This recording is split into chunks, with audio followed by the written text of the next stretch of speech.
Take us with you wherever you go. GB News Radio. You never have to miss a moment of the People's Channel.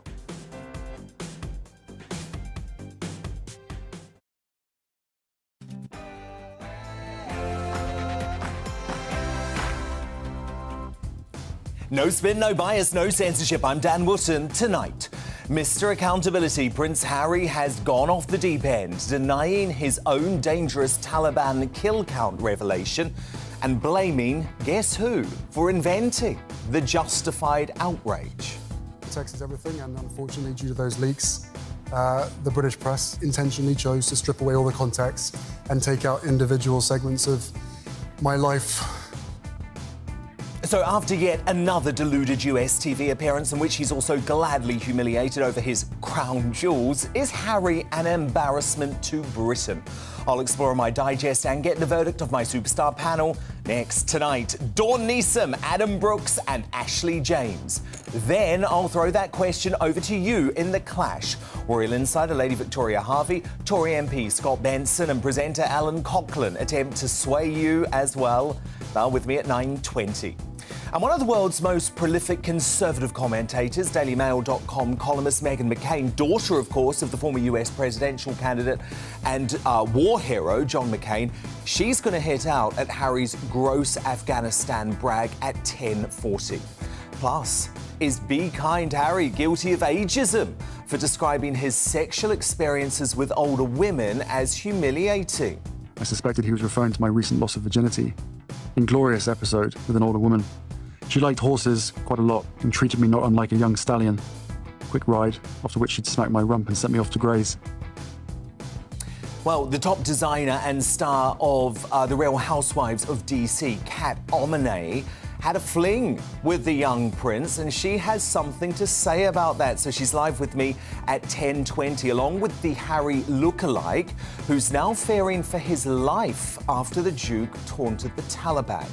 Also on the show tonight, should the Tories commit to cutting taxes at the next election, as proposed by Boris Johnson, as he tries to rescue the party that betrayed him? Or will even this crowd-pleasing pledge fail to convince voters? Westminster's toughest talking MP, Lee Anderson, weighs in. He'll also react to some other rather cruel criticism of his dress sense and being confronted by the country's biggest Ramona earlier. You're still a parasite, you're still a scrounger, and you're still a malignant. It's more stable for people to say the same environment, isn't it? I'll show you what happened next during The Real World with Lee Anderson at 9:35. Plus, why are the BBC letting dangerous terrorist Shamima Begum attempt to rehabilitate her image? Not a bad person. I'm not this person that they think I am being perceived as in the media. Chief Gammon, June Slater unleashed on that at 9:50. And as 100,000 civil servants announce walkouts, are Labour prolonging the chaos for political gain after opposing anti-strike laws? We'll debate that in the Media Buzz at 10:30. Of course, tomorrow's newspapers and Greatest Britain Union Jackass before the show is out. This is Dan Wootton tonight. Let's go.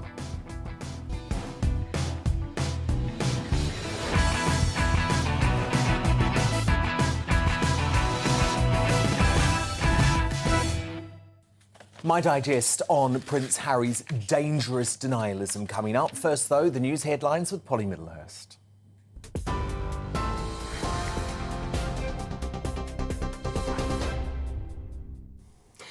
Dan, thank you, and good evening to you. Our top story tonight on GB News, Rishi Sunak has promised to reduce the NHS waiting list and tackle illegal migration in his first political broadcast as Prime Minister. Mr Sunak has promised hard-headed common sense in approaching the migration issue. He also blamed the pandemic for creating backlogs in the health service, but promised not to let down those on the waiting list. He also said he'd taken the difficult but fair decision to get borrowing and debt under control. The government's priorities are your priorities, the people's priorities. Together, we're putting your needs above politics to repair the economy, strengthen our NHS, tackle illegal migration, and restore pride in the United Kingdom, our great country.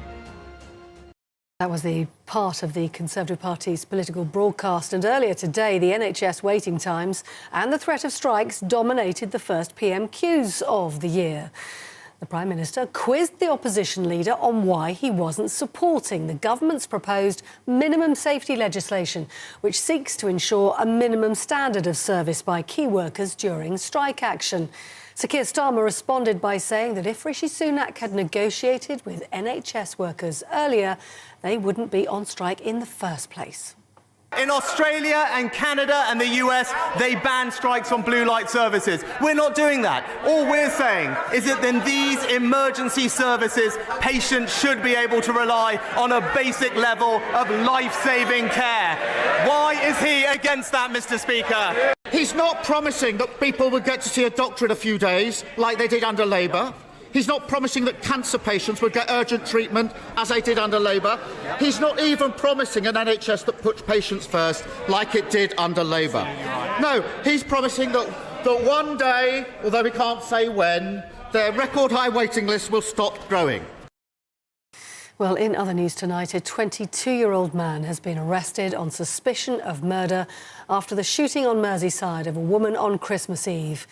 26-year-old Elle Edwards was killed at a pub in Wallasey, but was not believed to be the intended target of the attack. A 23-year-old woman has also been arrested on suspicion of assisting an offender. Now, the Prime Minister and his Japanese counterpart have signed a major defence agreement in a ceremony at the Tower of London today. The treaty allows the UK and Japan to deploy forces into each other's countries. It makes the UK the first European country to have mutual military access with Japan. It's part of a foreign policy tilt towards the Indo-Pacific region against the potential threat from China. The government is calling it the most significant defence agreement between London and Tokyo in more than a century. The Foreign Minister has called for the immediate release of a British-Iranian national due to be executed by Iran. Ali Fraser Akbari, a former senior defence official, was reportedly arrested in 2019 for spying for British intelligence. James Cleverly has called this planned execution a politically motivated act by a barbaric regime that has total disregard for human life. Those are our top stories, and you are up to date on TV, online and DAB+ radio. You're with GB News, the People's Channel, where now it's time for Dan Wootton Tonight.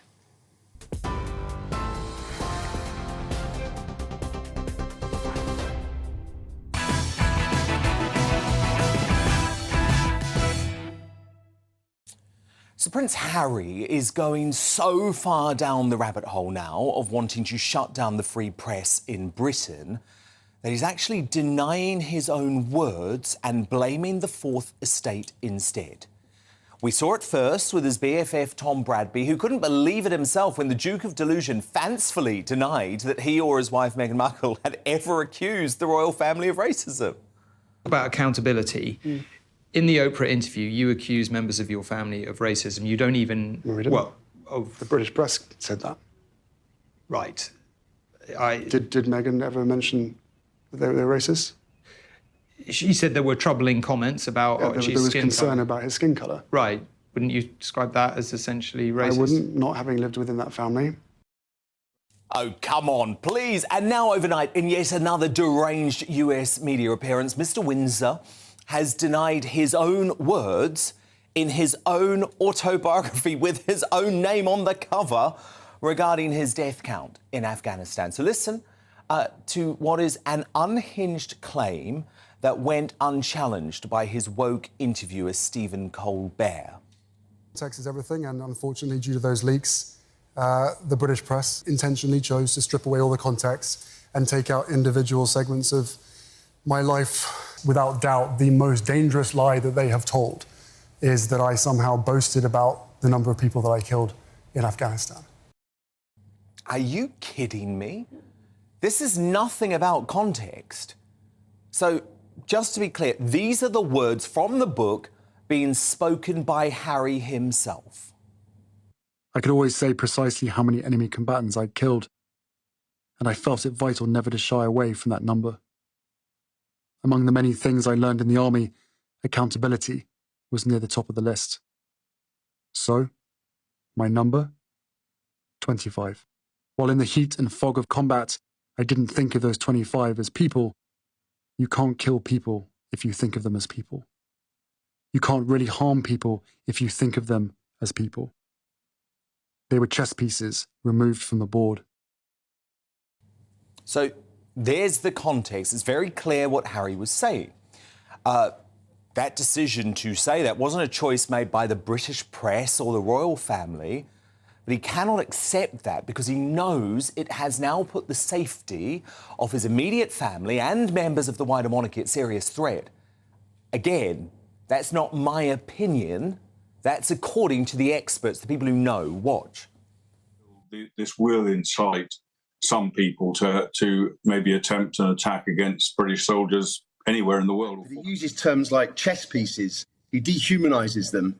I think, that could very, very easily cause some serious repercussions.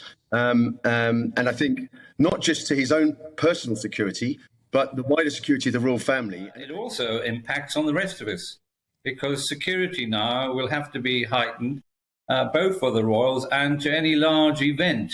No, it hasn't done anyone any favours, particularly himself. So there's the experts, but Harry now operates in such a world of delusion, surrounded by his cabal of Hollywood yes men and women, he won't even take responsibility for his own book. While that was the most disturbing moment, Harry managed to yet again embarrass and demean the royal family and himself, actually, with his late-night appearance. Yeah, my wife calls me Haz, so you can't call me Haz. Okay. Is Harry okay? Yeah, Harry, Haz, Baz, Bazza, Spike, Bazzarooney, it's all there. Would you like a cocktail before we begin? Yes, please. I hear you like tequila. Yeah, let's go. Tequila. It says you broke your necklace. Mm-hmm. What necklace was this that he broke? This one, which is now fixed and now it's got... And what's on there? What do you got there? We got my kids' heartbeats, which my wife gave me. Oh, the cardiogram engraved there, yeah. And what's the central? And then a friend of mine in Botswana made this for me, which has got tiger's eye in the middle. Yes, he really pulled out the necklace. Can you believe it?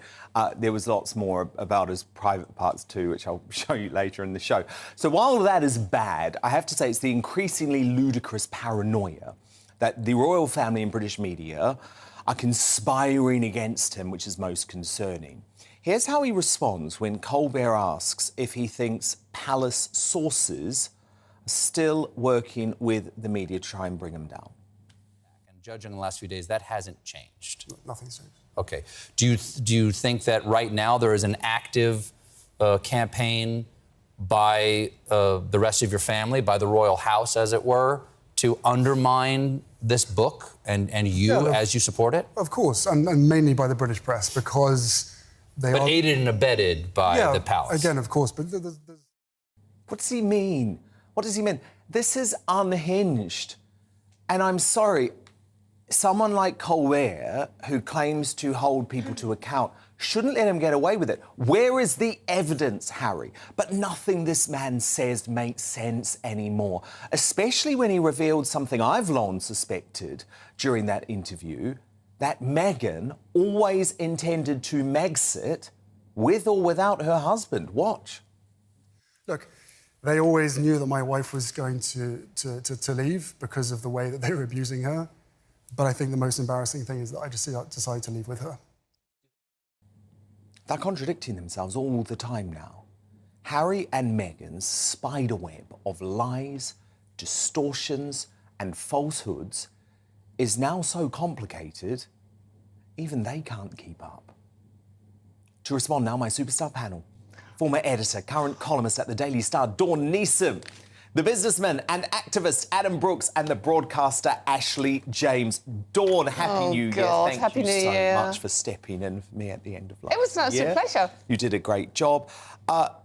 This is nuts, isn't it, Dawn? I think it's completely lost the plot. What last night's interview to me sounded like, especially with the Afghanistan thing, was somebody that has finally said, Harry, that was a huge mistake saying that in the book. We should have realised it. We didn't realise it. Now we have to put that right. Backtrack. So, but we're going to do it in a way that we can blame everybody else, like we blamed everyone else for everything else. And we're going to come up with, PTSD. Let's say it's all about PTSD. It was a healing journey for everyone that's suffering from PTSD. How the hell they got that conclusion, I don't know. But I think it was a way... That's dark, though. Can we just break that down a little bit more? It's actually quite dark. Yes. He's now trying to claim that he revealed the number of people who killed to stop other soldiers from committing suicide. Again, there is no evidence for that. There's no one within the army or the military who says that is a strategy. It's not in the book either. It's not, no. It's not in the book either. This is the level of victimhood now that Harry thinks he is at. I do not understand. And arse covering too. Well, absolutely, and that's exactly what it is. And I think this is very definitely someone saying, Harry, we have to do something about this now. But I think, you know, to claim that he is helping fellow veterans recovering from PTSD, when basically all he's done is paint a huge target on the backs of everybody that is still serving in theatres of war. Including his relatives. And I'll tell you what, I would not want to be at the next Invictus Games or the coronation. I mean, the security levels now are going to be through the roof. The boy's an idiot. Adam Brooks, what was so uncomfortable about that, though, is that anyone in the media did, and by the way, it wasn't just the British press, this was covered all around the world. It was actually the left-wing Guardian's New York reporter who first leaked from the book, or revealed leaks from the book. All we did was cover exactly what Harry said. It's up to us what the context we portray. Yeah, that's the media's job. I clashed very, very heavily with parts of the media during COVID and the misrepresentation of certain things and the hiding of other things. But at the end of the day, he's wrote this and he's said this in his book and his audio book. You can't deny it. So it's astonishing to me. And what gets me is that he's gone from a really likeable, almost relatable royal, you know, brave army soldier, to suddenly a whinging woke crybaby that every time he comes on, I just want to turn him off. I actually, it's quite a strong word, but I think I hate Harry. But for what he's doing to the UK, he's not just embarrassing the royal family and himself, he's embarrassing the UK. He is. And he's actually trying to destroy the reputation of the current king and the future king, which is just beyond the pale for me. Now, look, Ashley James, I've been seeing a lot of what you're saying about this, and you're actually very opposed to people like me, who I think are holding Harry to account. But you say what? That we're bullying him, that we're being unfair on him? What's your... Because there's two sides to the story, so I'm prepared to have this discussion. Look, when I read articles in the media, especially in relation to the book or to the interviews or to the documentary, it feels like I'm reading something completely different to what is actually said. And I appreciate that there are always two sides to the story. And I think that's something that's really important to say. Like, Harry's truth, of course, is not the absolute truth, in the same way that if you wrote an autobiography or if I wrote an autobiography, if anyone wrote an autobiography, it is the truth. But what about his actual lies, though? What about his he's not lying. So lies? about this specific thing about the Taliban, he wasn't denying saying what he said about the Taliban. He was denying saying what the British press said, which I read, was that he boasted about it, and he specifically Nobody used the word boast. Show me a headline where there was the word boast. They did say that he boasted about Taliban killings, and he specifically said in his book, it wasn't a number that gave me any satisfaction. But journalists neither was it a number that made me feel interpret. ashamed. Yeah, interpretation, that is not the truth. But by saying you've killed 25 people, you are he didn't. I've read it all, and he said I'd have preferred not to have had that number on my military CV. Experts, though, they aren't saying that the fact that Harry boasted about it has increased the security threat to the royal family. They're just making the point that he's revealed it. I have a close family member in the military. He's still serving in the military. He served in the military at the same time as Harry, and he said that he doesn't really have an issue with him talking about the people that he killed, because he's not in the military anymore. But what he does have an issue with is that, number one, it's not very healthy to keep count, and that's not something the Army recommends doing. But also, he has issue with what he said about training and otherising targets, because that's actually contrary to what the military say. Yeah. So I'm not here And to defend Prince Harry, but I think when I watch his interview, and I watched his interview on the American Chat Show, he doesn't really slam the royal family, and actually he's very measured and authentic in what he says. So whether or not... Actually, have you read the entire book? No, I'm getting there. I read the entire book yesterday. He even comes for the late Queen. And you cannot tell me, you must have read the extracts, he absolutely slams Charles, he absolutely slams Camilla, and he absolutely slams William. And you know what? To me, that is inexcusable. And I think folk like you are actually going to find it increasingly difficult to defend this man. He's indefensible. Because he's nasty. He's bitter, definitely not nasty. He's a liar. And he's a hypocrite. He's someone that's had to put up with other people telling his story, and I think he's probably overly obsessed with telling his story. He actually has been quite guarded about what he said about family. I think guarded. The institution, institution and family are separate things. But a lot of what he's saying echoes a lot of what his mother said. Well, look, there's so much more I want to discuss. The Queen will be turning in her grave then. Indeed, and we will in the next hour. So Ashley James, Adam Brooks, Dawn Neeson are with me all night. But coming up, Westminster's toughest talking MP Lee Anderson is still to come. And after a run-in with infamous lefty sort of Ramona-in-Chief Steve Bray, we'll be asking Lee if he's tired of harassment from the rabid EU lot. Don't miss The Real World with Lee Anderson. It's a crazy video, this. I'll show you at 9:35. But first in the clash, after that cringe-worthy performance on US TV last night, do you think Prince Harry's behaviour is embarrassing Britain? Royal Insider Lady Victoria Harvey, Conservative MP Scott Benton, and TV presenter and journalist Alan Cochrane will let me know what they think. But here's how you get in touch. Stand at gbnews.uk, vote in our poll at GB News. We're back in just a moment.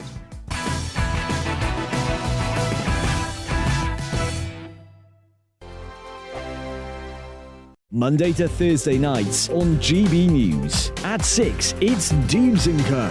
7 o'clock, Farage. At 8, join Mark Stein. And at 9, Dan Wootton Tonight, followed by Headliners. On TV, radio and online. This is GB News.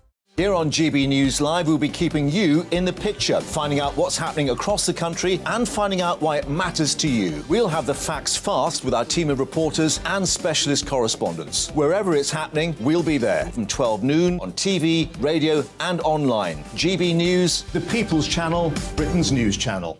We are GB News, the People's Channel. Why not take us home with you by visiting the GB News shop at gbnews.store. You'll find all the official merchandise, a really good present actually for yourself, your friends or your family. We ship across the UK mainland at no extra cost. GB News, the People's Channel. Join my show Farage, 7 p.m. till 8 p.m. Monday through Thursday. And there you will get opinion, analysis, debate, and I'll cover stories that nobody else dares to touch. You've been cancelled. Join the club. Oh, my goodness me. And then for the last 15 minutes, talking pints. We're over a drink. We have a civilised conversation with someone. We very often disagree, but we do it in a grown-up way. Come and join me on Farage.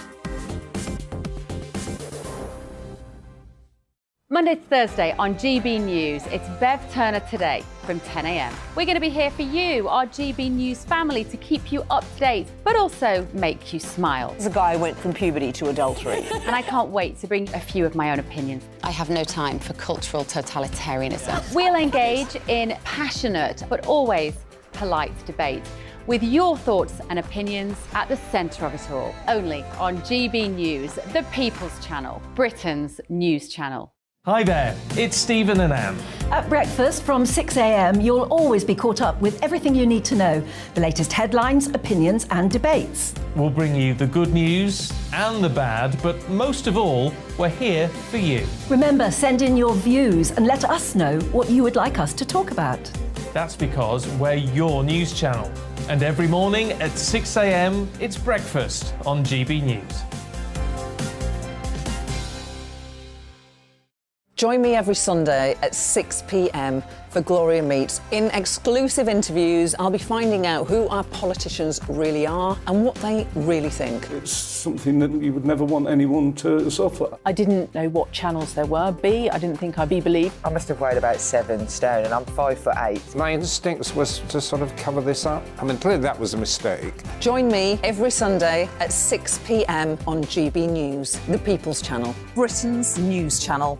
Hello, I'm Simon Evans. Join me on GB News for Headliners at 11 p.m, where I'll be joined by 2 of the country's top comedians as we take a look at tomorrow's newspapers tonight.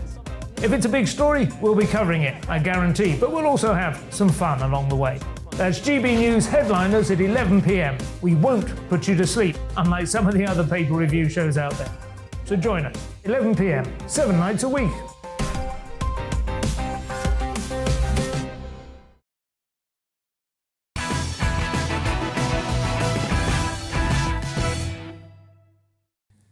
Time now for The Clash. And as you just saw before the break, the country's most shameful export, Prince Harry, has continued his American cringe fest after appearing on The Late Show with Stephen Colbert. So as the kicking and screaming Duke desperately clings to his fading relevance, tonight I'm asking, is Harry's behaviour embarrassing Britain? Let me know your thoughts by emailing dan@gbnews.uk, tweet me at gbnews. While you're there, you can go and vote in our poll. The results shortly. But to help me make up your mind tonight, I'm joined by the socialite and royal insider, Lady Victoria Harvey, Member of Parliament for Blackpool South, Scott Benton, and the TV presenter and journalist, Alan Coughlin.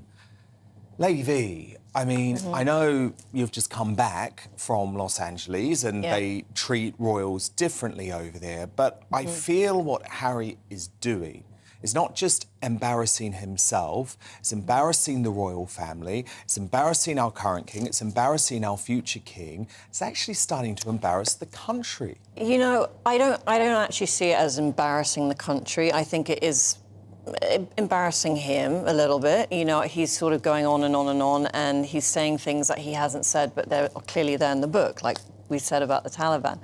You know, but I don't think he's bringing down the country. I don't think it's possible to do that just by having this book. What about the royal family? Because you obviously know them well. Right. And he has come for his father and his stepmother and his brother in such intimate detail. I know. I mean, we now know that Prince Charles loves Shakespeare. Yeah, and also, maybe that's not so damaging, but like William's private parts. I mean, what right does he have? Kate's text messages. Right. Yeah, the text messages definitely that I was surprised about. But as far as his relationship with William, I think when they were younger, you know, William was quite mean to him, you know, at school, at Eton and stuff.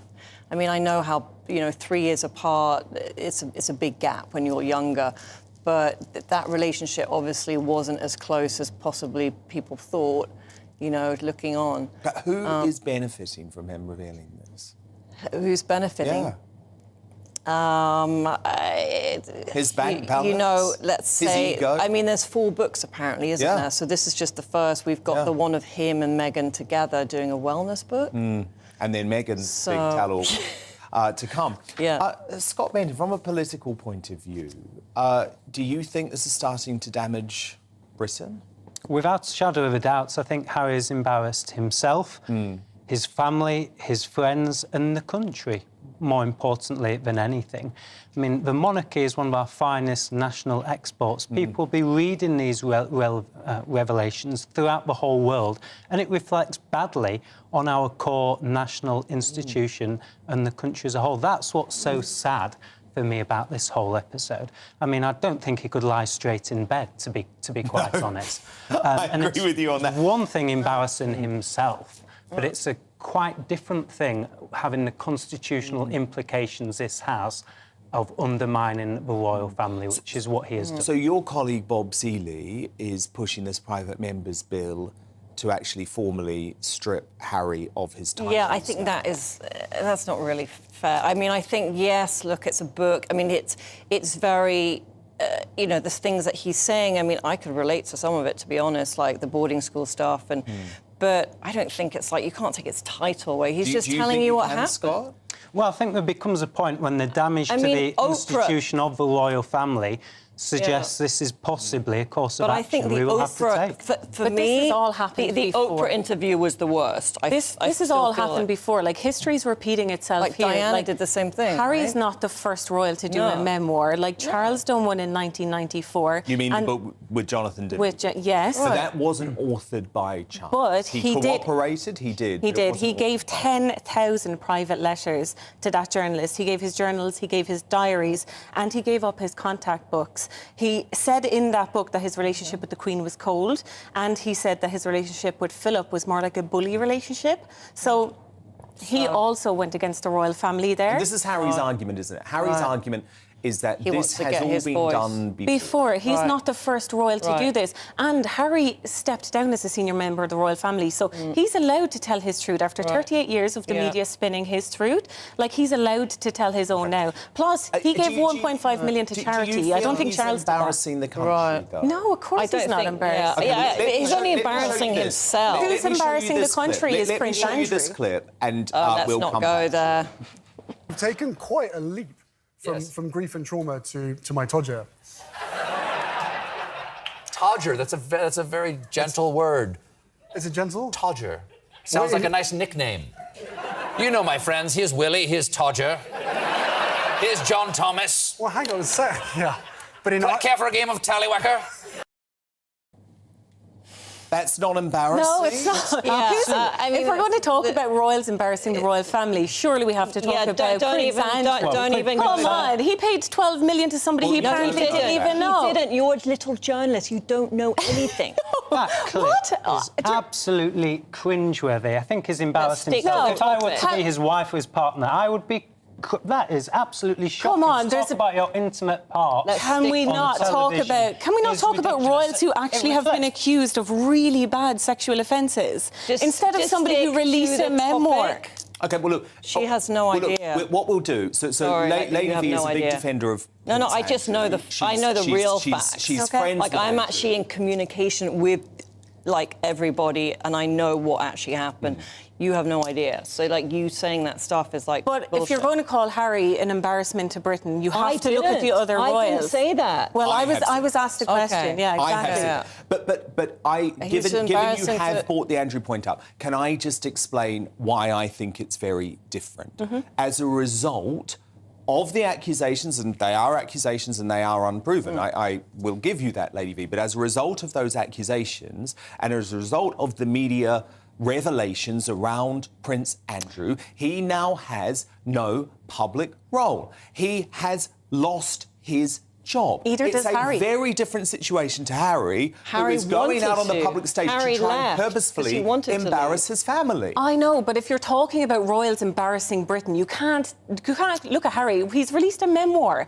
What's so embarrassing Andrew about Pitt that? has lost his and a job. Netflix documentary. And to be honest, what's embarrassing about it is the details in it, Scott. I mean, for example, when it comes to the late Queen, she spent her entire life and her entire career being impeccable when it came to ensuring that private, embarrassing conversations stayed private. He has blown that. There is a passage in the book where he reveals every word that the Queen said to him in a private conversation about whether he should marry Meghan or not. She would be disgusted by that, Scott. It's not how she ever did business, and she didn't teach him to do that. I think she would, you're quite right. I mean, the difference between the example William and Kate set on one hand, their duty to this country, the class and decency they show in public service day in, day out, and then Harry, who is selling himself to the media to earn big money, wants to move to America. I mean, the difference is completely stark. Everybody can see that. In terms of removing his royal titles, I cannot tell you how many people in my constituency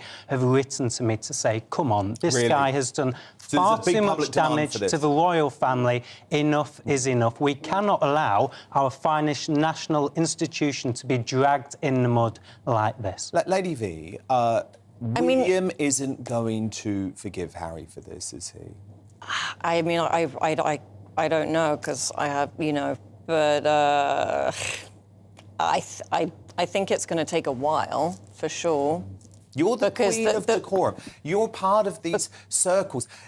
How will they accept that Harry has turned into... Actually, I mean, he hates people like me, right? He hates tabloid journalists. Right. But actually, he's revealed far more than any tabloid journalist. He said far more disgusting things than any tabloid journalist. Well, I think he's revealed a lot about behind the scenes of what goes on in Buckingham Palace. Like, I do know as a fact from other members of the family that it is true that, you know, the different members, the courtiers to specific family member will give stories about the other one to get the story changed, to get the newspaper. Yes, but he was doing that too. So that stuff is all true. But he was doing that too. Right. But, like, so him and William had a pact that they wouldn't sell stories on each other. Like, the private secretary. It's all the private secretaries. Like, they have way too much power. But they answer to their royal. Not really. Like, what I've heard is they just kind of take the lead on a lot of stuff. But they don't do anything that their principal doesn't want them to do. Well, apparently... Because their principal in 1 second can yeah, say, but whoever's in charge, just say Prince Charles, like, you know, he might not know all this stuff that they're, like, plotting behind the scenes on another family member. Well, look, it's a fascinating one, and I think it's really interesting, Scott, that you say there's actually growing public anger about this, because I know some people think this isn't a story that we should be covering. We should just ignore him now.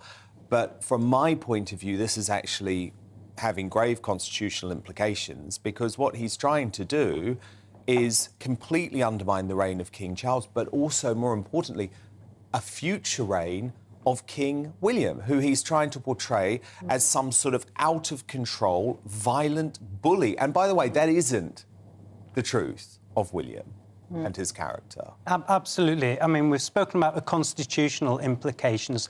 Let's not forget the security implications as well. I know. He has put a huge target on the back of our brave armed forces, the royal family themselves, and every single one of us in this country going about our daily business. That was That's really why stupid. this is not just a soap opera. Inexcusable. It's affecting everyone's life. Dan, I'm sure you remember, after Charles' book came out, The Sun done a poll, and 2/3 of their readers wanted Charles to be stripped of his they did the as well. same. So this all sounds very familiar. Right. So, you know, it's not the end of Harry, and it's not. He's not making an Let's see how he turns That's things so around, because I think we interesting. can all say that Charles has turned things around. Look, fascinating discussion. Thank you so much. The socialite, Good to Lady see you. Victoria Harvey. Great to have you back. Member of Parliament for Blackpool South, Scott Benton, and the TV presenter and journalist Alan Coughlin. So who do you agree with? Is Harry's behaviour embarrassing Britain? Lawrence on Twitter says yes, although embarrassment is the least of it. Harry's shameless hate campaign is a threat to the reputation and security of the royal family, and therefore to the British people.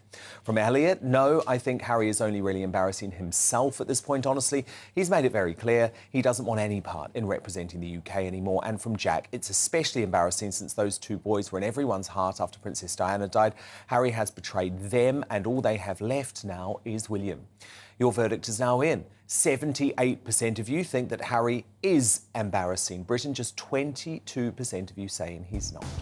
Coming up, as the BBC gives Shamima Begum a platform to, quote, tell her own story, why do they want to put a dangerous terrorist sympathiser on such a platform? Social media sensation June Slater unleashes on that at 9:50.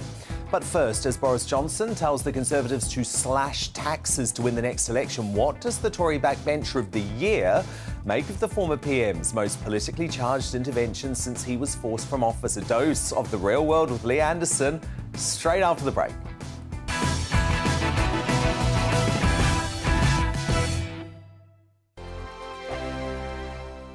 We are GB News, and we'd like to say thank you to each and every one of you for bringing us your conversations, for helping our great nation find its voice. We are here for you on radio, television, and online, across England, Scotland, Wales, and Northern Ireland. It's not the BBC, you know, you actually get your facts right. We are proud to be GB News, the People's Channel, Britain's news channel. Monday to Thursday, 9 p.m. till 11 p.m. Join me, Dan Wootton. I'll bring you the sharpest takes and hottest debates. Do you not believe in prison? I don't believe in prisons. I'm completely stunned. I guarantee you there'll be no spin, no bias, no censorship. I actually was personally quite offended by it. And no reason to go to bed. So I guess they've always been quite woke. That's Dan Wootton tonight on TV, radio and online. Monday to Thursday from 9 p.m. till 11 p.m. on GB News. The People's Channel, Britain's news channel. My name's Tom Harwood and join me 9:30 a.m. every weekday for The Briefing, your one-stop shop for everything you need to know about what's going on in politics today. I wonder if this is a deal that might need to be like the biscuits in this factory, twice baked. Is there not an opportunity here to win out against the extremes? Tom Harwood, GB News. What are you going to do about it? Things should have been done differently, and they certainly are being done differently. Don't miss it. The Briefing with me, Tom Harwood, 9:30 Monday to Friday on GB News. Every morning from 6 o'clock, we'll wake you up with GB News Breakfast with all the stories you didn't know from the night before. So whether it's serious news, entertainment, or your own views from all over our great nation, we're here to kick off your day with a smile. The national media should be reflecting and reporting what's happening here. You will notice the northwestern accents. Whether you're with us on TV, radio, or online, every morning, it's breakfast from 6 a.m. Hope you can join us. We are GB News, right across the nation. You can get us on television, on radio, on digital. We're absolutely everywhere. Amazing! You see, amazing! You remind me of me in the European Parliament. But here's the most important bit. We are not part of the mainstream establishment. We think and speak just like you do. We are the People's Channel. Magnificent. That's really, really thoughtful. Come and join us on GB News, the People's News Channel. Join me, Nana Akue, Saturday and Sunday afternoons on GB News. Expect fiery debate and passionate discussion as me and my panel tackle some of the biggest topics hitting the headlines. It's a place for everyone's opinion. No one gets cancelled, but no one gets an easy ride. Oh, she's on it today! Be ready for conversations that are fierce, frank, and of course, fun. Every Saturday and Sunday afternoon from 4 p.m. on GB News, the People's Channel. We are GB News, the People's Channel. And right across the United Kingdom. You can find us on Sky Channel 512. Virgin Media Channel 604. Freesat Channel 216. Freeview Channel 236. And YouView Channel 236. You can also take us with you on DAB Plus Radio. With the GB News app and at the website gbnews.uk. We're absolutely everywhere. Come join us on GB News, the People's Channel, Britain's news channel.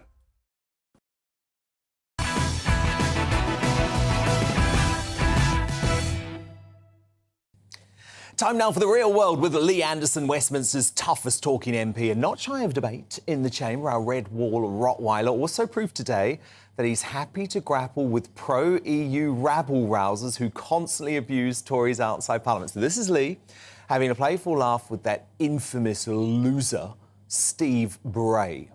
How's experience going, Lee? Looks like you're benefiting from them.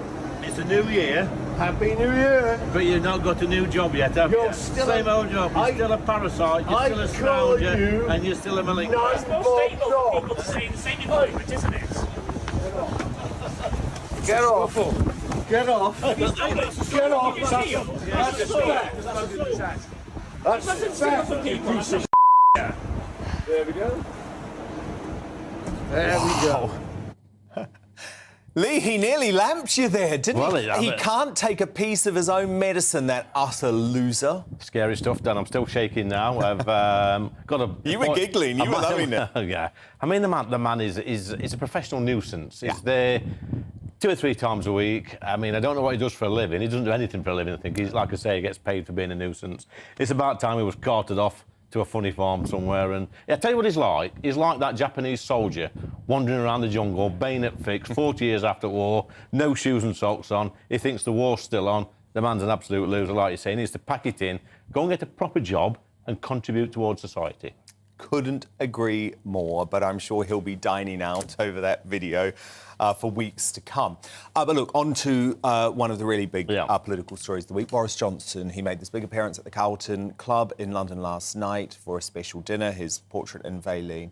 But But the real major thing is that he said publicly for the first time that he believes the Tories need to go to the next election with a low-tax agenda, which, Lee, even you have to admit, at the moment, that's not where your party's at. It's not. I mean, I agree with what Boris said. I'm a low-tax Tory. There are many of us in that party that are, but unfortunately, at the moment, we're not delivering on those promises of being a low-tax Conservative government. And, you know, if we're not careful, if we don't go into the next election delivering on that sort of promise, being a low taxes, you know, sorting out business rate for small businesses. Just been talking to colleagues in the room there. They're very angry. Small businesses are angry. You know, we're going through a terrible time, and no country's ever taxed its way out of a recession or a deep hole. We need to cut the taxes. We need to cut income tax, business rates, corporation tax. Show the people of this country that we're on their side. Boris is a backbencher now. He can say these sort of things. He weren't saying these sort of things when he was the PM. Probably thought them. I don't know. But, you know, we've got a chance to turn it round, hopefully, in the next 18 months. Because if we don't, we're toast. Well, that's the frustration, isn't it? Every Tory is a low-tax Tory until they're in a position where they can actually make a difference. And all of a sudden, they sign up to the Treasury orthodox. I think it's you know, politicians, good leaders, good politicians should be prepared to take risks and not be, you know, corporate or act like a civil servant. I think sometimes we're taking the easy option, what we think is the easy option, when really businesses out there, they know what the solution is. We should listen to business more because they're the ones that drive the economy. It's as simple as that, Dan. What about the politics of this rumoured Boris comeback? I mean, well, you guys were all up in arms when Truss was down in the polls, but Sunak has not improved. He has not improved your poll rating. You're heading for an almighty thrashing with him. Boris would take the fight to Starmer. He would. I agree with that. Boris is a campaign guru, a machine. He's very good at that. It's a little bit boring at the moment with Rishi in charge and Jeremy doing the job. We wanted a little bit of boring, if I'm honest with Dan, because the last 2 or 3 years have been like a soap opera in that place. You know, you dread putting the news on in the morning to see or reading the newspaper. So it's boring. You know, I think Rishi sometimes has a difficulty with connecting with the British public. He has that. He's trying his best. But we've got to judge him in 18 months' time, see where we are. You know, look at the spreadsheet in 18 months. If he starts delivering, if he's delivered on them pledges, if he's stopped the small boats, if he's cut inflation, if he's done all that stuff, then, you know, the British public's got a decision to make. Do they back him or Starmer? Yeah, Politico today were comparing him to Alan Partridge over some of his public comments, which seemed a little harsh, but he certainly hasn't connected yet, has he? And a lot of folk, I think, are prepared to give him a chance. I think so. But he needs to do something fast. And these set-piece performances where he stares down the camera and sort of reads off a script, they're not working. They don't work. He has got a slight image problem, as you know. Probably needs to come speak to people like me in the Red Wall, because he did vote for Brexit. Yes, he did. He ticks all those boxes. I mean, he can't help the way he talks or the way he looks. And, you know, he's a supremely intelligent man. But it's that image thing. And unfortunately, in politics, you know, charisma, that razzmatazz I've said before, you know, the personality, that goes a long way. Well, you know, that's why a lot of people are saying BBB, bring back Boris. But look, you talk about how politicians look, Lee. Gosh, venomous lefties, I guess I'll call them that, took aim at you this week for your dress sense, Lee. So I'm going to tell you about this. This is commenting, there you are. So you're wearing black jeans, they're black boots and an anorak. Yeah. And one person went viral on Twitter for saying you can tell a lot about a person by the way they dress. This MP likes to dress like a snob. I mean... A thug? Sorry, a thug. A thug, likes to dress like a thug. And for me, the word snob was in my head because, to me, this is just absolute class snobbery. Well, it is snobbery. And, you know, this type of bloke, and I'm assuming it's a bloke, Dan, this is it's probably some sort of middle-aged, hippie, skunk-smoking, wearing tight jeans, communist, sat on his settee all day, eating muesli, reading The Guardian, quite frankly, to get out and get a life. If he wants to have a conversation with me, come and see me. You know, my door's always open. But people don't take these people seriously. They're just idiots, mate, aren't they? No, I do agree with that. But I think to equate someone who is working class with being a thug, that does actually show It is snobbery. I mean, if you look at the clothes I'm wearing, black jeans, anorak, which I think cost me 20 quid from B&M, pair of Clark boots, you know what, that's what we wear up in my neck of the woods. I mean, I never even thought twice that I looked like some sort of far-right fascist thug going out in my anorak. Well, I don't think you do. I don't think you do. Lee Anderson, a man of the people, thank you so much, and we will speak next week. Coming up, after Harry absolves the monarchy, should the Sussexes hand back their award for fighting racism in the royal family? That's the suggestion of one of my superstar panel, and all three will be debated in the Media Buzz after 10. But first, why is the BBC giving runaway ISIS bride and terrorist sympathiser Shamima Begum the chance to rehabilitate her image? This is really disgusting stuff. So we're going to have the social media sensation June Slater unpacking the British Bashing Corporation's latest blunder. She's live with me straight after the break.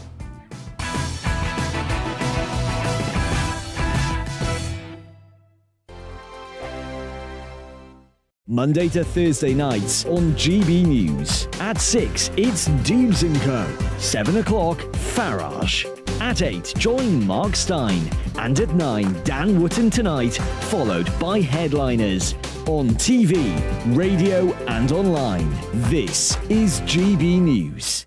Here on GB News Live, we'll be keeping you in the picture, finding out what's happening across the country and finding out why it matters to you. We'll have the facts fast with our team of reporters and specialist correspondents. Wherever it's happening, we'll be there from 12 noon on TV, radio and online. GB News, the People's Channel, Britain's news channel.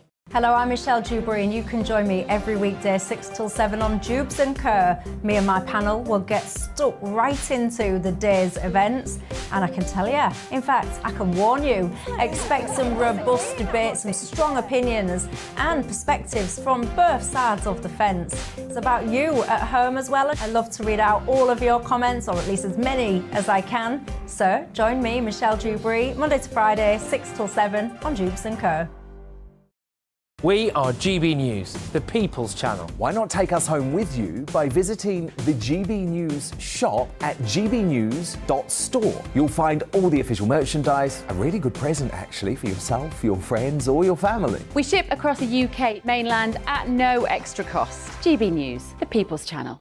I'm Mark White. As GB News Home and Security Editor, I cover those key issues that are so important to you. Our authorities, our communities doing all they can to combat violent crime. With the public services under unbearable strain, why are we still failing to control our borders? Defence, the first priority of any government, has been continually hollowed out.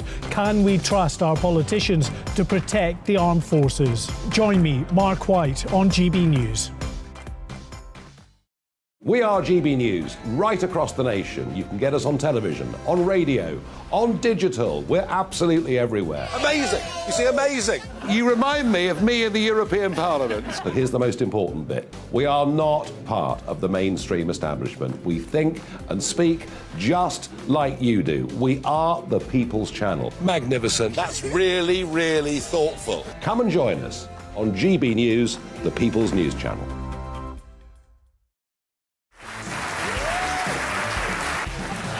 My name is Andrew Doyle. Join me every Sunday evening at 7 p.m. for Free Speech Nation. This is a show where we address current affairs and news stories of the week with the help of two wonderful comedian panellists. I brought in comics because I want to give it a lighter edge, and also they work for less. See you there.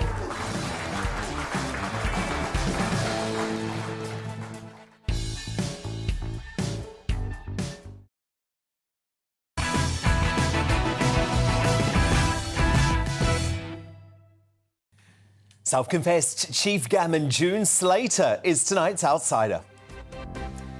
Now, 8 years ago, British teenager Shamima Begum fled the UK to join terrorist death cult ISIS, but now the BBC is putting her on a pedestal with a 10-part podcast series that tells her, quote, diverse story. The first episode of I'm Not a Monster, released today, hears Begum finally admit she joined a terrorist organisation, with the Beeb making light of the debacle with revelation she stuck English chocolate into war-torn Syria. But more worryingly, listen to Begum's bizarre blame of the British press, who does she sound like, for apparently misrepresenting her in the media.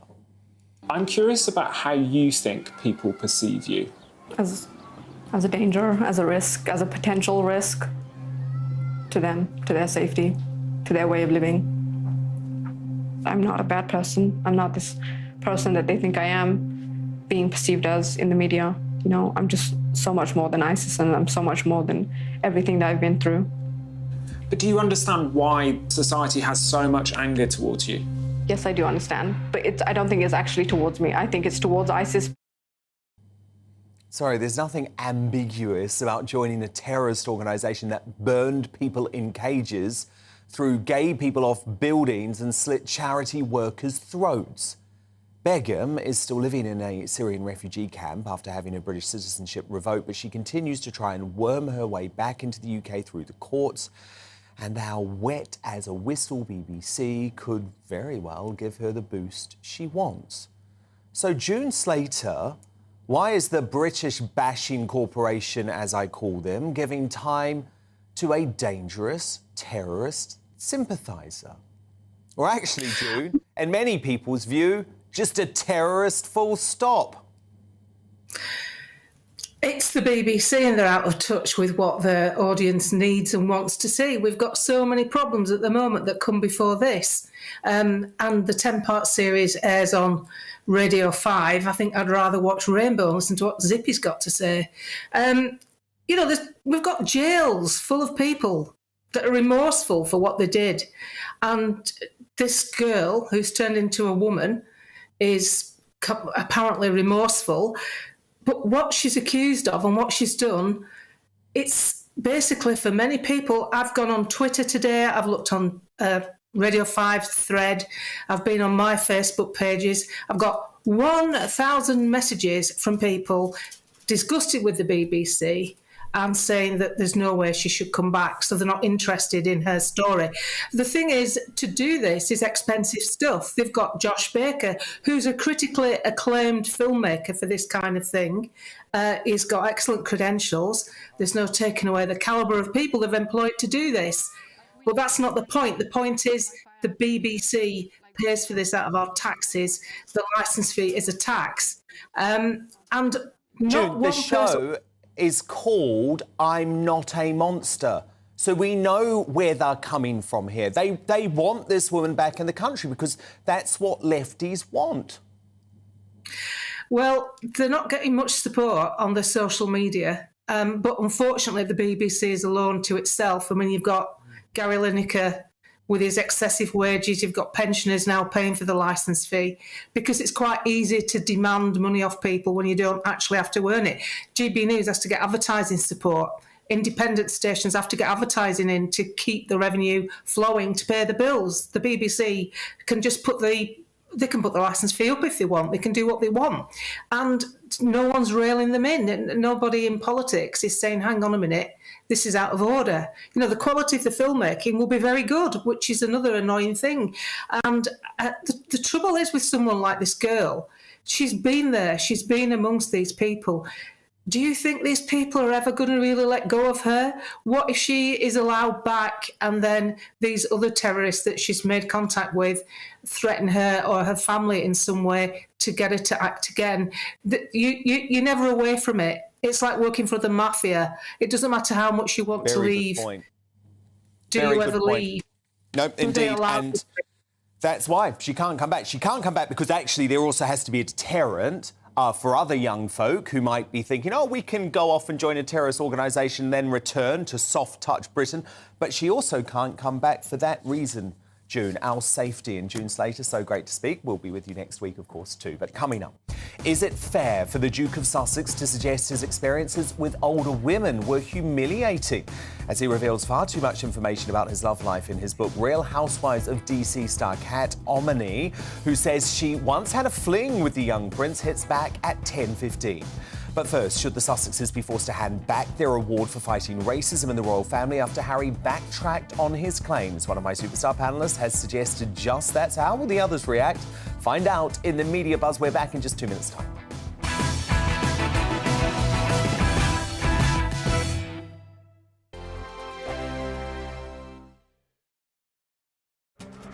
This year on GB News, we've got brand new members in the family. Join us. Across the entire United Kingdom, we cover the issues that matter to you. GB News will always stay honest, balanced and fair. We want to hear whatever is on your mind. And we don't talk down to you. The establishment had their chance. Now we're here to represent you. Britain's watching. Come join us on GB News, the People's Channel. Britain's news channel. Join me, Lawrence Fox, on GB News. Frank, fun, fearless, and sometimes serious. Much as I love a Friday night punch-up, what I really want is a battle of ideas. I want to look at things differently. I want to hear different voices and engage with your unique experiences. Every Friday at 7 p.m. on GB News. I'm Michael Portillo. Join me on GB News on a Sunday morning for topical discussion, debate, arts and culture, and sometimes even ethical dilemmas. I don't always agree with you, Michael. Michael Portillo, Sundays on GB News, the People's Channel, Britain's news channel. Monday to Thursday nights on GB News. At 6, it's Dubes & Co. 7 o'clock, Farage. At 8, join Mark Stein. And at 9, Dan Wootton Tonight, followed by headliners. On TV, radio and online. This is GB News. We are GB News, the People's Channel. And right across the United Kingdom. You can find us on Sky Channel 512. Virgin Media Channel 604. Freesat Channel 216. Freeview Channel 236. And YouView Channel 236. You can also take us with you on DAB Plus Radio. With the GB News app and at the website gbnews.uk. We're absolutely everywhere. Come join us on GB News, the People's Channel, Britain's news channel.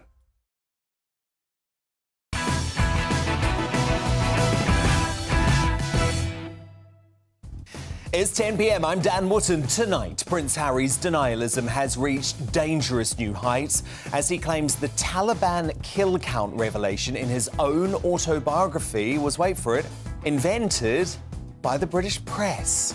Text is everything, and unfortunately, due to those leaks, the British press intentionally chose to strip away all the context and take out individual segments of my life. Please, we've got the receipts, mate. So has Harry's buck passing on his gross Afghanistan reveal turned America against him? Well, one of the world's most prolific conservative commentators, DailyMail.com columnist Meghan McCain, daughter of the former US presidential candidate and war hero John McCain, she's going to weigh in on this live stateside at 10:40. Should the Sussexes be forced to hand back their award for fighting racism in the royal family after Harry absolved them? Well, I'm going to put that to my superstar panel next. Tonight, I'm joined by Dawn Neeson, Adam Brooks and Ashley James. Plus, is the pious prince guilty of ageism for suggesting his sexual adventures with older women were humiliating? I suspected he was referring to my recent loss of virginity. Inglorious episode with an older woman. She liked horses quite a lot and treated me not unlike a young stallion. Quick ride, after which she'd smack my rump and sent me off to graze. Designer and Real Housewives of DC star Kat O'Mani, who says she had a dalliance with the Duke, hits back at 10:20. Then I'll speak to the Harry lookalike, who says the prince's military tales have made him a Taliban target. Also on the show tonight, as 100,000 civil servants announce walkouts and Labour continues to rail against anti-strike laws, is Slippery Starmer prolonging the chaos for political gain? That's our big debate at 10:30. Plus, the Golden Globes' pathetic attempt overnight to go woke went as well as you'd expect. I'm here because I'm black. 1 minute, you're making mint tea at home. The next, you're invited to be the black face of an embattled white organization. I'm going to tell you all about that in the Media Buzz. Stay tuned as well for tomorrow's newspaper front pages and the coronation of another Greatest Britain and Union jackass too. But first, the news with Polly Middlehurst.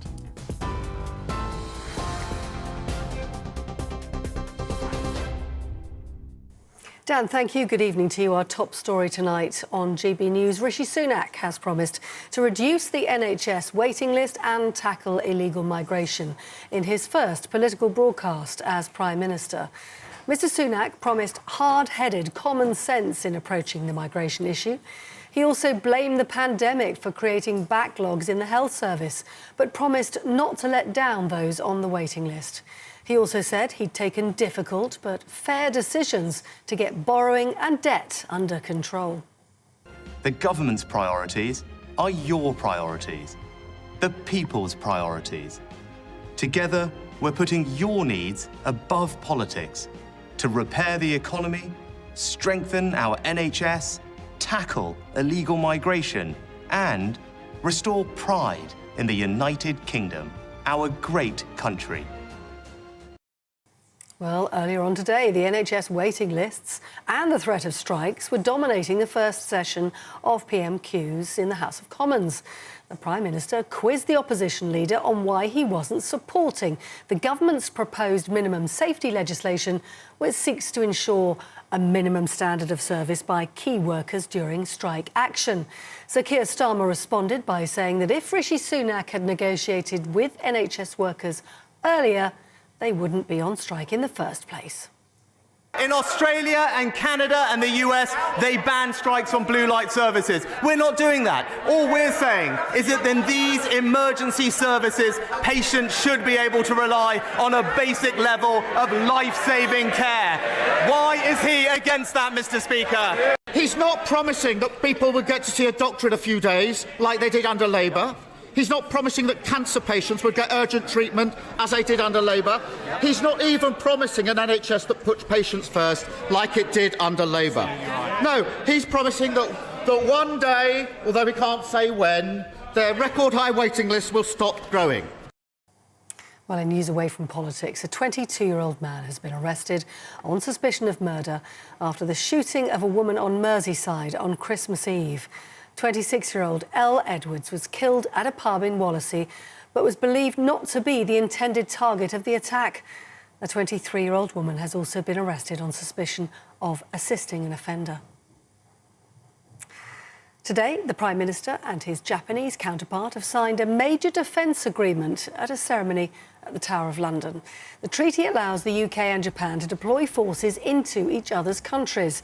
That makes the UK the first European country to have mutual military access with Japan. It's part of a foreign policy tilt towards the Indo-Pacific region against the potential threat from China. The government's calling it the most significant defence agreement between London and Tokyo in more than a century.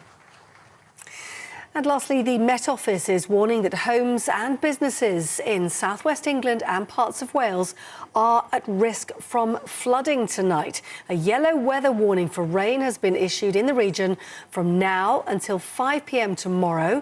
Heavy rain's already left areas around Tewkesbury in Gloucestershire completely submerged. The Met Office says to expect possible power cuts, dangerous driving conditions and delays to public transport. Some communities could also be cut off by flooded roads. You're up to date on TV, online and DAB+ radio. You're with GB News. Back now to Dan.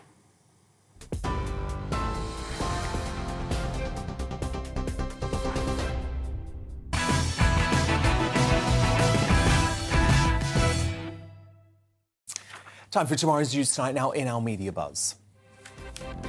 They've actually just been handed the first of tomorrow's newspapers, so let's get straight to them. Lynch won't give an inch, declares the Metro. Rail strikes are set to drag on for the long haul after defiant union leader Mick Lynch said he would never agree to driver-only trains in return for a pay deal. And of course he wouldn't ever agree to that, because we know what this man wants. He wants a general strike. He wants to become even more famous than he is, or infamous, I would say, and this is going to go on, and we will be talking about this later in the show. The Independent suggests that Boris Johnson's rumoured political comeback will fail, following claims the ex-PM joked about attending a socially distanced party during COVID restrictions. Oh, move on. Bore off. Move on from Partygate. You're pathetic. The Guardian reports that 3.2 million Brits were left without heating and light last year after their repayment meters ran out of credit. Around 600,000 people were forced into the meters by energy companies in 2022, but the government is now being urged to act. My superstar panel back with me now. Daily Star columnist Dawn Neeson, the businessman Adam Brooks and the broadcaster Ashley James. Now, sticking a TK Maxx boot into his family, his royal courtiers and the British press, the Duke of Delusion continued his whirlwind tour of self-destruction last night with a delusional chat show appearance with liberal US comedian Stephen Colbert. Here's some of the lowlights. How are you feeling? Are you happy? Are you sad? I'm fine. Fine was the easy get out. In one of today's newspapers, apparently I'm trapped in the cult of psychotherapy. How is it in the cult? Is it nice? It's warm, it's cozy. You removed yourself from the toxic situation. Yeah, not before trying to make it work. Yes. Believe me, we tried. One topic Harry was very careful to stay silent on, though, was the racism allegations he and Meghan made against the royal family during that fantasy-fueled Oprah interview back in March 2021. Now, Harry denied ever starting a damaging race row during his car crash interview with his BFF Tom Bradby at the weekend, but his blatant backtracking has come far too late, and only weeks after the couple collected a Ripple of Hope award for their apparent, quote, work against racial injustice, leading to much fanfare from the brainwashed MSM. Now, that led our superstar panellist Dawn Neeson to call in her Daily Star column today for the award to be returned by the shameless Sussexes, who appear to have played the race card to maximise their own publicity. So this was the whole Kennedy thing, wasn't it, Dawn? It was the Kennedy thing. And they only got this damn award and the big function and everything because they were apparently fighting structural racism within the royal family. Now Prince Harry has gone on television and said, actually, this racism doesn't exist. It was the British press making the whole thing up. They should hand back the award, shouldn't they? Well, they won't. Of course they won't. And I was sort of semi-joking. But you want them to? Well, I was semi-joking when I said that because I know damn well they won't. And it wasn't just about our structural racism in the royal family that was supposedly given the award for, although Kerry Kennedy, who presented them with the award and gave a speech, said, you know, I really admire them for standing up for structural racism in the family and being brave enough to do so. And they didn't put her right on that. They didn't say, well, no, that's not what we're doing it for. So I think they're not going to hand it back. Of course they're not. But it was very hypocritical to accept it because what, you know, all right, it wasn't racism. It was, what's the word, unconscious bias. I know, but Adam, I'm so angry about this because the Queen went to her grave thinking that there was a judgment of the royal family for being racist. And where did that all start? It started from that awful race baiter Meghan, who never even used to speak about her race, by the way, when she was a cast member in Suits. She only seemed to care once it started. On one of her internet sites, she actually described herself as Caucasian. Yeah, she did. Yeah. I mean, look, I'm, as I said in the last segment, I'm really not a fan of Harry anymore.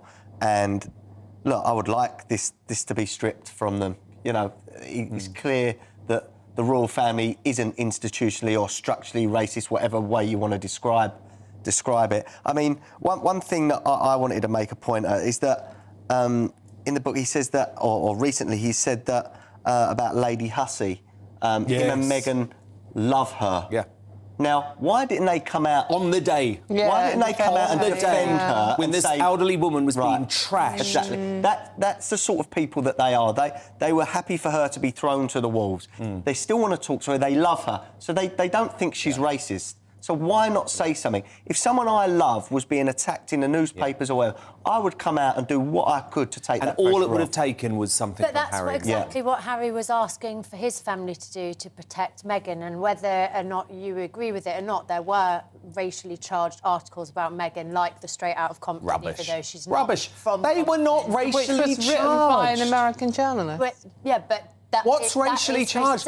White people in Compton and black people live in Compton. I'm sorry, I'm sick of this. I'm sick of this. There is no evidence of racism against Meghan. And you can keep perpetuating this lie that there was. It's not but there is no racism against Meghan. We're an all-right Meghan. panel as well. There's structural racism and accusations of racism towards the royal family because of the empire and colonial history existed long before Meghan and Harry commented on people commenting on the colour of their baby's I know, skin. but what you're referring to, though, is an article that appeared with a headline, which is articles that, like, Dawn and I would publish all the time. People use clever puns, right? That's a tabloid thing.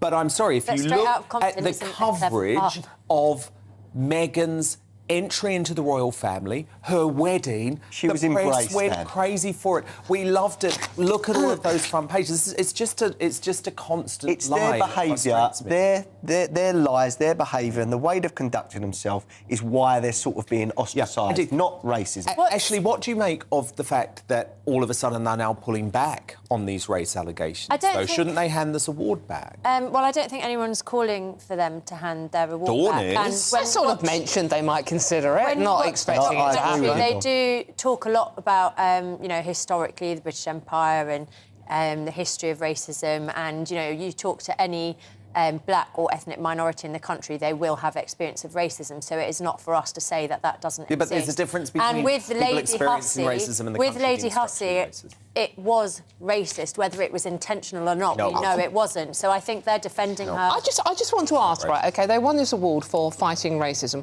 What have they actually done to fight racism? What have their pathetic rows about the size of rooms in palaces or bridesmaids' dresses actually done to help poor black kids in the inner city here? Absolutely nothing. Education, and remember when they were in South healthcare. Africa, one of the most poverty-stricken areas of South Africa, Why is rather no- than yeah. talking about those poor people, Yeah. what did they do? They moaned about their treatment in the UK. They are so privileged they can't even think of what actual, real people are struggling through at the moment.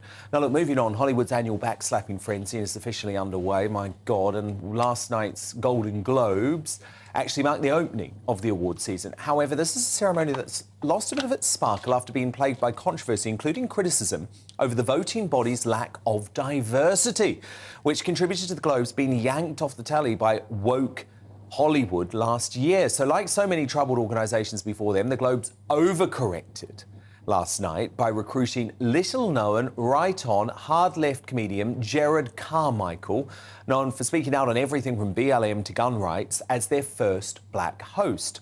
But their attempt to appease LA wokies backfired spectacularly as Carmichael, who branded himself unfireable on account of his race and admitted signing up to, quote, take white people money, proceeded to trash the organisation and its attempts to reform, ensuring the winners were completely overlooked. Have a look at this. Tell you why I'm here. I'm here because I'm black.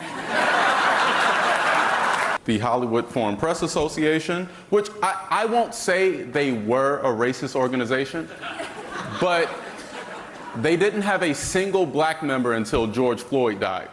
1 minute, you're making mint tea at home. The next, you're invited to be the black face of an embattled white organization. I took this job assuming they hadn't changed at all.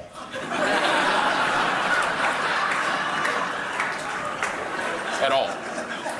I heard they got 6 new black members. Congrats to them, whatever. Sure. And the award for worst hiring decision, it goes to the Golden Globes. Go woke, go broke, I say.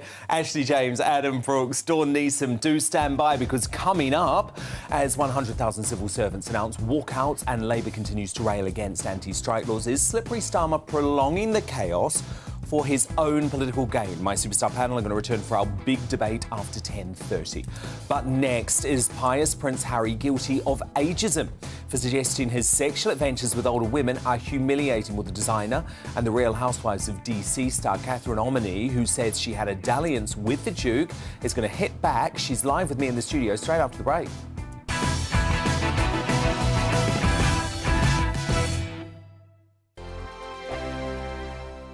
Monday to Thursday nights on GB News. At 6, it's Dubes & Co. 7 o'clock, Farage. At 8, join Mark Stein. And at 9, Dan Wootton Tonight, followed by headliners. On TV, radio and online. This is GB News. Here on GB News Live, we'll be keeping you in the picture, finding out what's happening across the country and finding out why it matters to you. We'll have the facts fast with our team of reporters and specialist correspondents. Wherever it's happening, we'll be there from 12 noon on TV, radio and online. GB News, the People's Channel, Britain's news channel. We are GB News, the People's Channel. Why not take us home with you by visiting the GB News shop at gbnews.store. You'll find all the official merchandise, a really good present actually for yourself, your friends or your family. We ship across the UK mainland at no extra cost. GB News, the People's Channel. Join my show Farage, 7 p.m. till 8 p.m. Monday through Thursday, and there you will get opinion, analysis, debate, and I'll cover stories that nobody else dares to touch. You've been cancelled. Join the club. Oh my goodness me! And then for the last 15 minutes, talking pints. We're over a drink. We have a civilised conversation with someone. We very often disagree, but we do it in a grown-up way. Come and join me on Farage. Monday to Thursday on GB News, it's Bev Turner Today from 10 a.m. We're going to be here for you, our GB News family, to keep you up to date, but also make you smile. As a guy went from puberty to adultery. And I can't wait to bring a few of my own opinions. I have no time for cultural totalitarianism. We'll engage in passionate, but always polite debate, with your thoughts and opinions at the centre of it all. Only on GB News, the People's Channel, Britain's news channel. Hi there, it's Stephen and Anne. At breakfast from 6 a.m, you'll always be caught up with everything you need to know, the latest headlines, opinions and debates. We'll bring you the good news and the bad, but most of all, we're here for you. Remember, send in your views and let us know what you would like us to talk about. That's because we're your news channel. And every morning at 6 a.m, it's breakfast on GB News. Join me every Sunday at 6 p.m. for Gloria Meets. In exclusive interviews, I'll be finding out who our politicians really are and what they really think. It's something that you would never want anyone to suffer. I didn't know what channels there were. I didn't think I'd be believed. I must have weighed about 7 stone and I'm 5'8". My instincts was to sort of cover this up. I mean, clearly that was a mistake. Join me every Sunday at 6 p.m. on GB News, the People's Channel, Britain's news channel. Hello, I'm Simon Evans. Join me on GB News for Headliners at 11 p.m, where I'll be joined by 2 of the country's top comedians as we take a look at tomorrow's newspapers tonight. If it's a big story, we'll be covering it, I guarantee, but we'll also have some fun along the way. That's GB News Headliners at 11 p.m. We won't put you to sleep, unlike some of the other paper review shows out there. So join us, 11 p.m, 7 nights a week.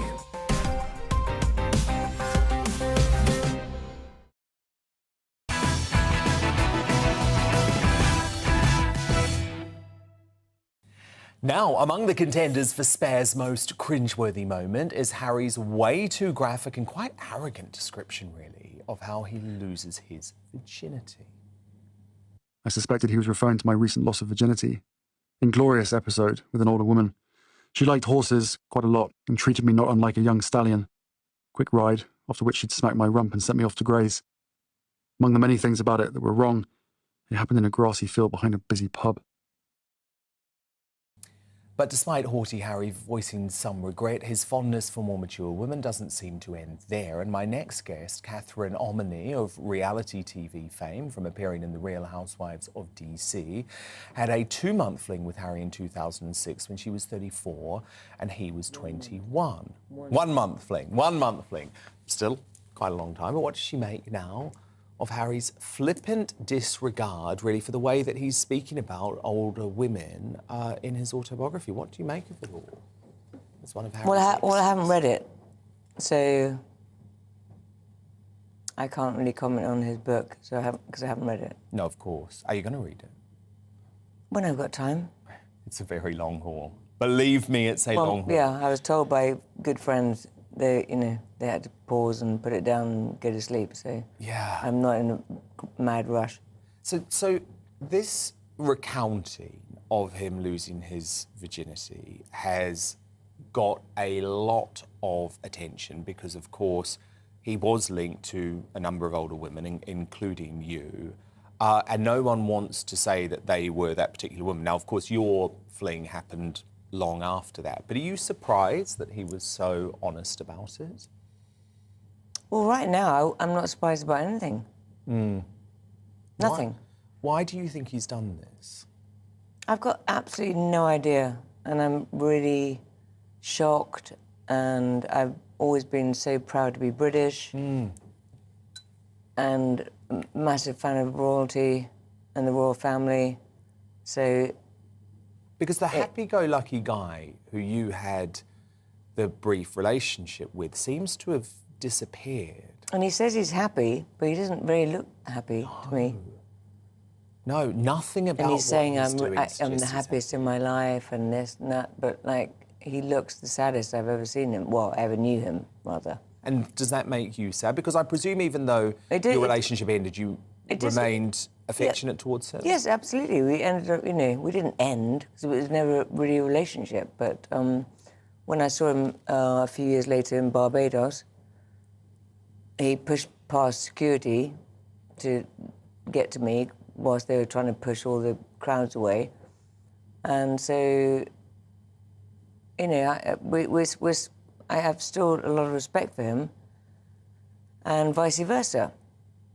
But I'm just really sad for him, and I'm sad for the monarchy, and I'm sad for the royal family, because he was not this person when I met him. Now, this is not a leading question, by the way, because it's not how I feel. Okay, but I'll be the judge of that. But do you... Well, a lot of people say... I actually don't agree with this, but a lot of people say that the person who should be blamed for this change is Meghan, and that he's not with the right sort of woman. I would love him to have ended up with somebody like Kate, who is suitable to the role.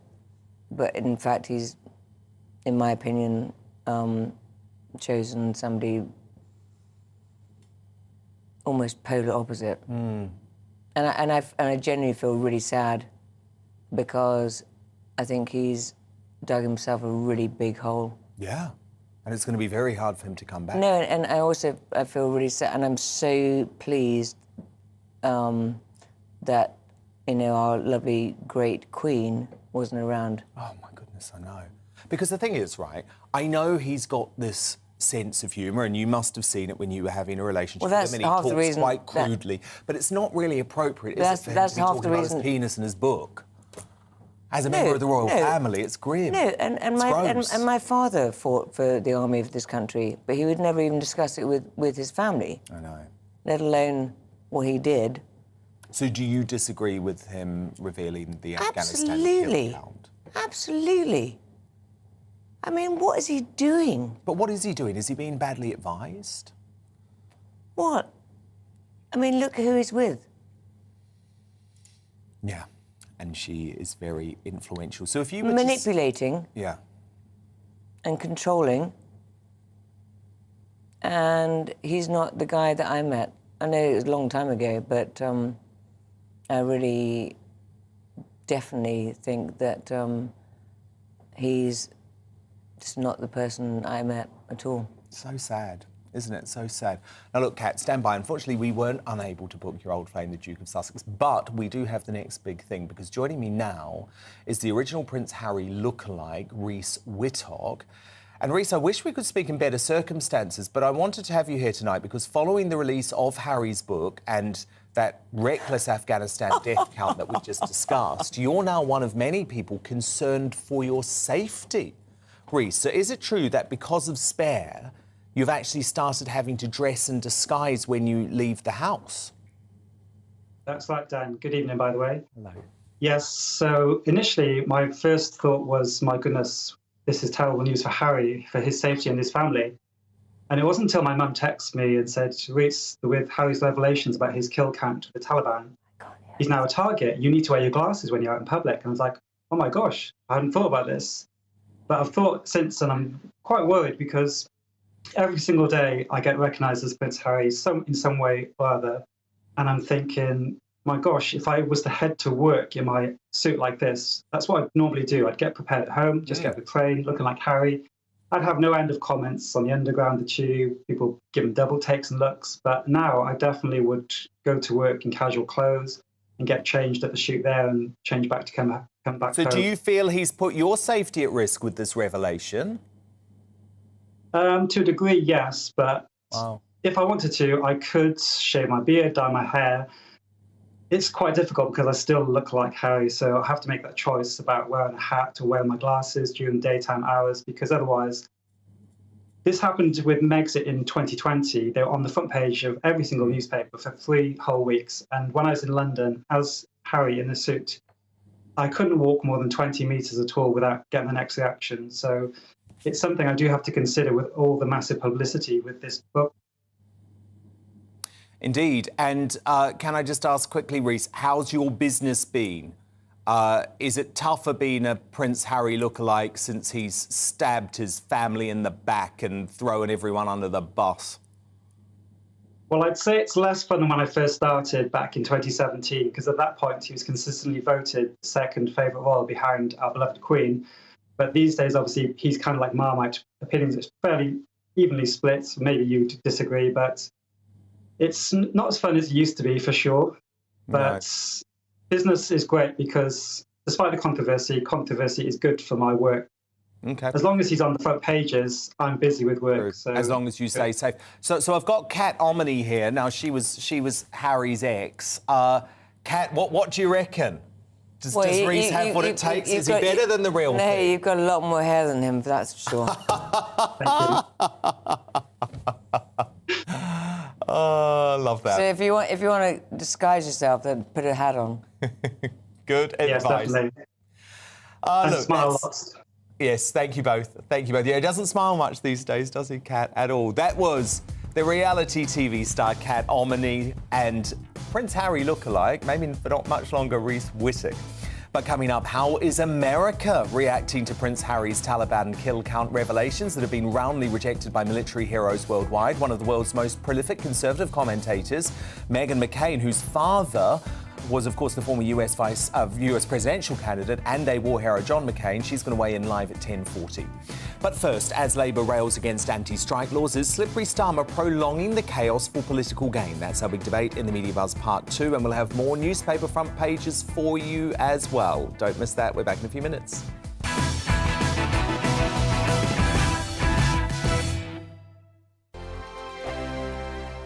We are GB News, and we'd like to say thank you to each and every one of you for bringing us your conversations, for helping our great nation find its voice. We are here for you on radio, television, and online, across England, Scotland, Wales, and Northern Ireland. It's not the BBC, you actually get your facts right. We are proud to be GB News, the People's Channel, Britain's news channel. Hi there, it's Stephen and Anne. At breakfast from 6 a.m, you'll always be caught up with everything you need to know, the latest headlines, opinions and debates. We'll bring you the good news and the bad, but most of all, we're here for you. Remember, send in your views and let us know what you would like us to talk about. That's because we're your news channel. And every morning at 6 a.m, it's breakfast on GB News. Monday to Thursday on GB News, it's Bev Turner Today from 10 a.m. We're going to be here for you, our GB News family, to keep you up to date, but also make you smile. The guy went from puberty to adultery. And I can't wait to bring a few of my own opinions. I have no time for cultural totalitarianism. We'll engage in passionate, but always polite debate, with your thoughts and opinions at the centre of it all. Only on GB News, the People's Channel, Britain's news channel. Join me, Nana Akue, Saturday and Sunday afternoons on GB News. Expect fiery debate and passionate discussion as me and my panel tackle some of the biggest topics hitting the headlines. It's a place for everyone's opinion. No one gets cancelled, but no one gets an easy ride. Oh, she's on it today! Be ready for conversations that are fierce, frank, and of course, fun. Every Saturday and Sunday afternoon from 4 p.m. on GB News, the People's Channel. Join my show Farage, 7 p.m. till 8 p.m. Monday through Thursday. And there you will get opinion, analysis, debate, and I'll cover stories that nobody else dares to touch. You've been cancelled. Join the club. Oh, my goodness me. And then for the last 15 minutes, talking pints. We're over a drink. We have a civilised conversation with someone. We very often disagree, but we do it in a grown-up way. Come and join me on Farage. We are GB News, the People's Channel. And right across the United Kingdom. You can find us on Sky Channel 512. Virgin Media Channel 604. Freesat Channel 216. Freeview channel 236. And YouView channel 236. You can also take us with you on DAB Plus Radio. With the GB News app and at the website gbnews.uk. We're absolutely everywhere. Come join us on GB News, the People's Channel, Britain's news channel.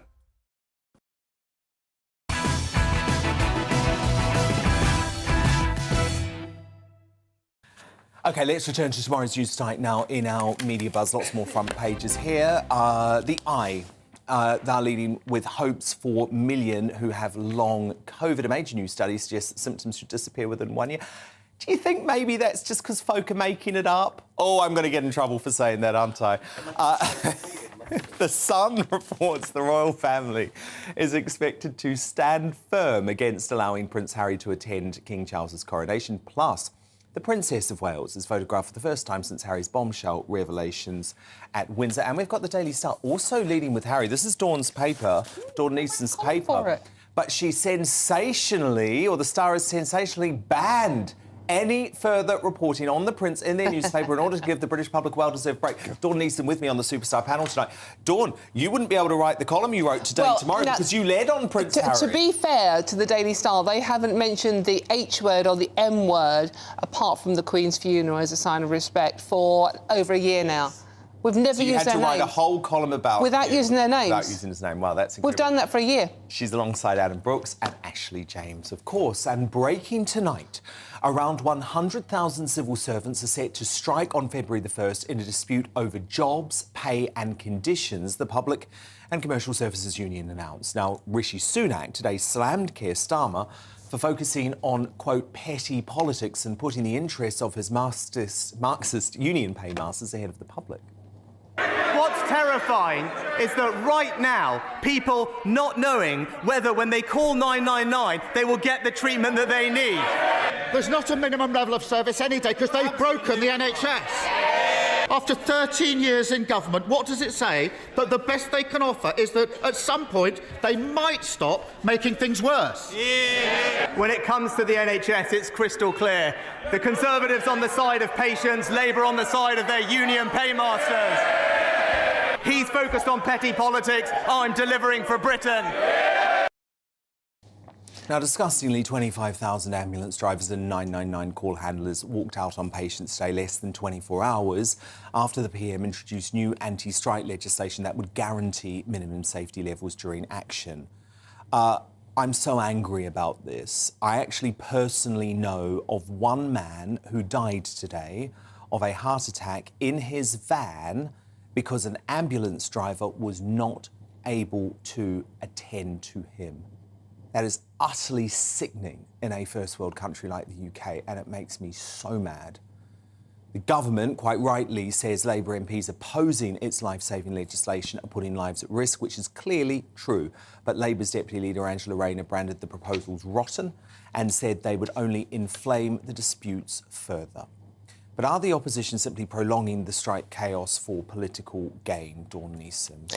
Well, I mean, considering the Labour Party are funded 57% of the funds come from trade unions. As we've seen this week. Yeah, absolutely. 4.7 million from July to September. Certainly more than any other party. They actually have funds. Actually, they're funded from outside sources more than any other party. So I don't know how these negotiations would work when Labour can't literally negotiate with the unions that are paying money to them. So how can they?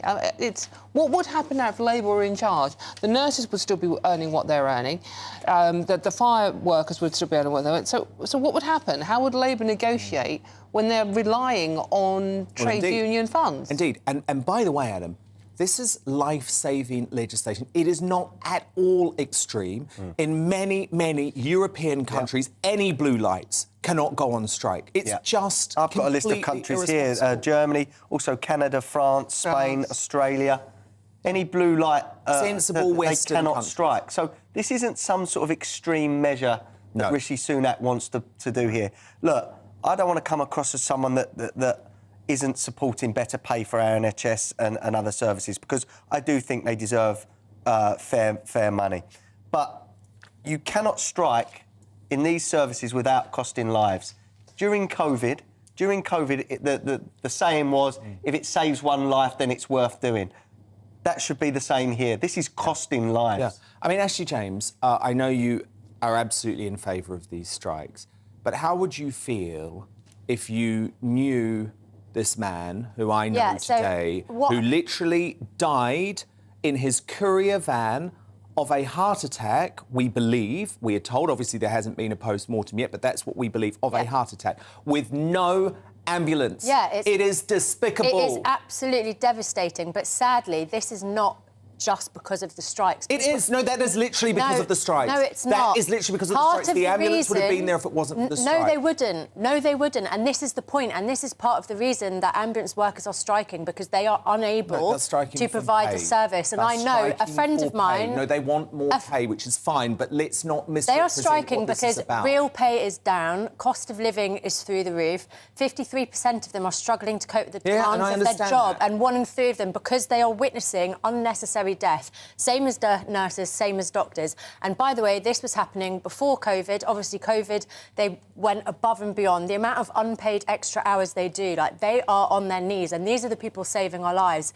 And they're not saving our life today. And I know a friend of mine rang 999, not during strikes, about a year ago, because her child was blue in his crib and nobody answered. Like, this is a real issue. And more people are leaving the NHS because they cannot cope. But Ashley, and those issues need to banks. be resolved, right? Of course they do. And the government are not negotiating and they're not listening. I find it so horrifying that you believe it's responsible for life-saving services to be able to strike when you know this is literally causing death. If they don't get a pay increase, they will continue to leave. There is a mass exodus of staff from the NHS. The NHS is broken because this Tory government is not listening to them. No. The NHS is broken long before this Tory government, by the way. And can we just say that... By the way, and it's not because of lack of funding. By the way, they were warned. They were warned. There's many in the private sector. They were warned in 2011 this would happen. They were warned in 2015 There's many in the private sector that would love the sort of pensions and benefits. Well, and also job security. Right. But let's just remember as well that many people join the police knowing they can't strike, and they can't strike for a reason because there would be chaos. Totally. OK? And, of course, and what we're seeing now is chaos. By the way, our armed forces as well. We are seeing chaos. Now, if Prince Harry thought he'd be treated like royalty in America, a country perplexed by the very concept of the monarchy, he got a rude awakening during his latest TV appearance. As well as being roasted for his chilly willy, and I'm not talking about his brother, the former third-in-line, was forced to play second fiddle on last night's edition of The Late Show with Stephen Colbert in a sketch mocking his dwindling status. Look. Where is he? He's coming. Okay. He's coming. Hit it. Hit it. Stop. Stephen, not needed, but thank you, I appreciate it. What are you talking about? This isn't for you. What? Get out of the way, he's coming. I'm back. Where's my fanfare? Now, I suppose when you think about it, Harry does actually share a lot of similarities with Tom Hanks's most famous character, Forrest Gump. He's a man of limited intelligence who cemented his place in history by sheer cosmic chance and fell in love with the wrong woman. The only difference is, unlike Forrest's box of chocolates, you always know what you're going to get with Harry. Woke nonsense and whining. Ashley James, Adam Brooks, Dawn Neeson, do stand by. Run, Harry, run. Coming up, should Rishi Sunak be shamed for hopping on a private jet to Leeds? Find out in the crowning moment of the show as I name today's greatest Briton and Union jackass. But first, how is the US reacting to Prince Harry's Taliban kill count revelations that have been roundly rejected by military heroes worldwide? Well, one of the world's most prolific conservative commentators, my DailyMail.com colleague Meghan McCain, whose father, the former US presidential candidate John McCain, was a war hero, she's going to join me live on this straight after the break. We're back in just 2 minutes' time.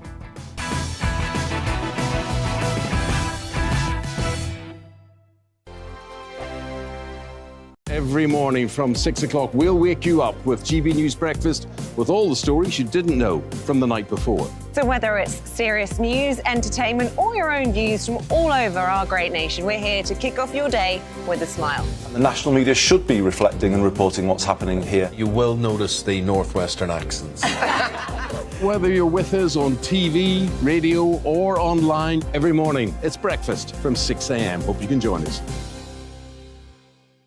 We are GB News, right across the nation. You can get us on television, on radio, on digital. We're absolutely everywhere. Amazing. You see, amazing. You remind me of me in the European Parliament. But here's the most important bit. We are not part of the mainstream establishment. We think and speak just like you do. We are the People's Channel. Magnificent. That's really, really thoughtful. Come and join us on GB News, the People's News Channel. My name's Tom Harwood and join me 9:30 a.m. every weekday for The Briefing, your one-stop shop for everything you need to know about what's going on in politics today. I wonder if this is a deal that might need to be like the biscuits in this factory, twice baked. Is there not an opportunity here to win out against the extremes? Tom Harwood, GB News. What are you going to do about it? Things should have been done differently, and they certainly are being done differently. Don't miss it. The Briefing with me, Tom Harwood, 9:30 Monday to Friday on GB News. Join me, Nana Akue, Saturday and Sunday afternoons on GB News. Expect fiery debate and passionate discussion as me and my panel tackle some of the biggest topics hitting the headlines. It's a place for everyone's opinion. No one gets cancelled, but no one gets an easy ride. Oh, she's on it today! Be ready for conversations that are fierce, frank, and of course, fun. Every Saturday and Sunday afternoon from 4 p.m. on GB News, the People's Channel.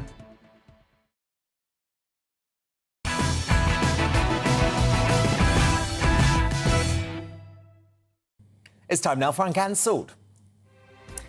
And this is where the world's top commentators speak out on controversial issues without the fear of the cancel culture sweeping most of the rest of the media.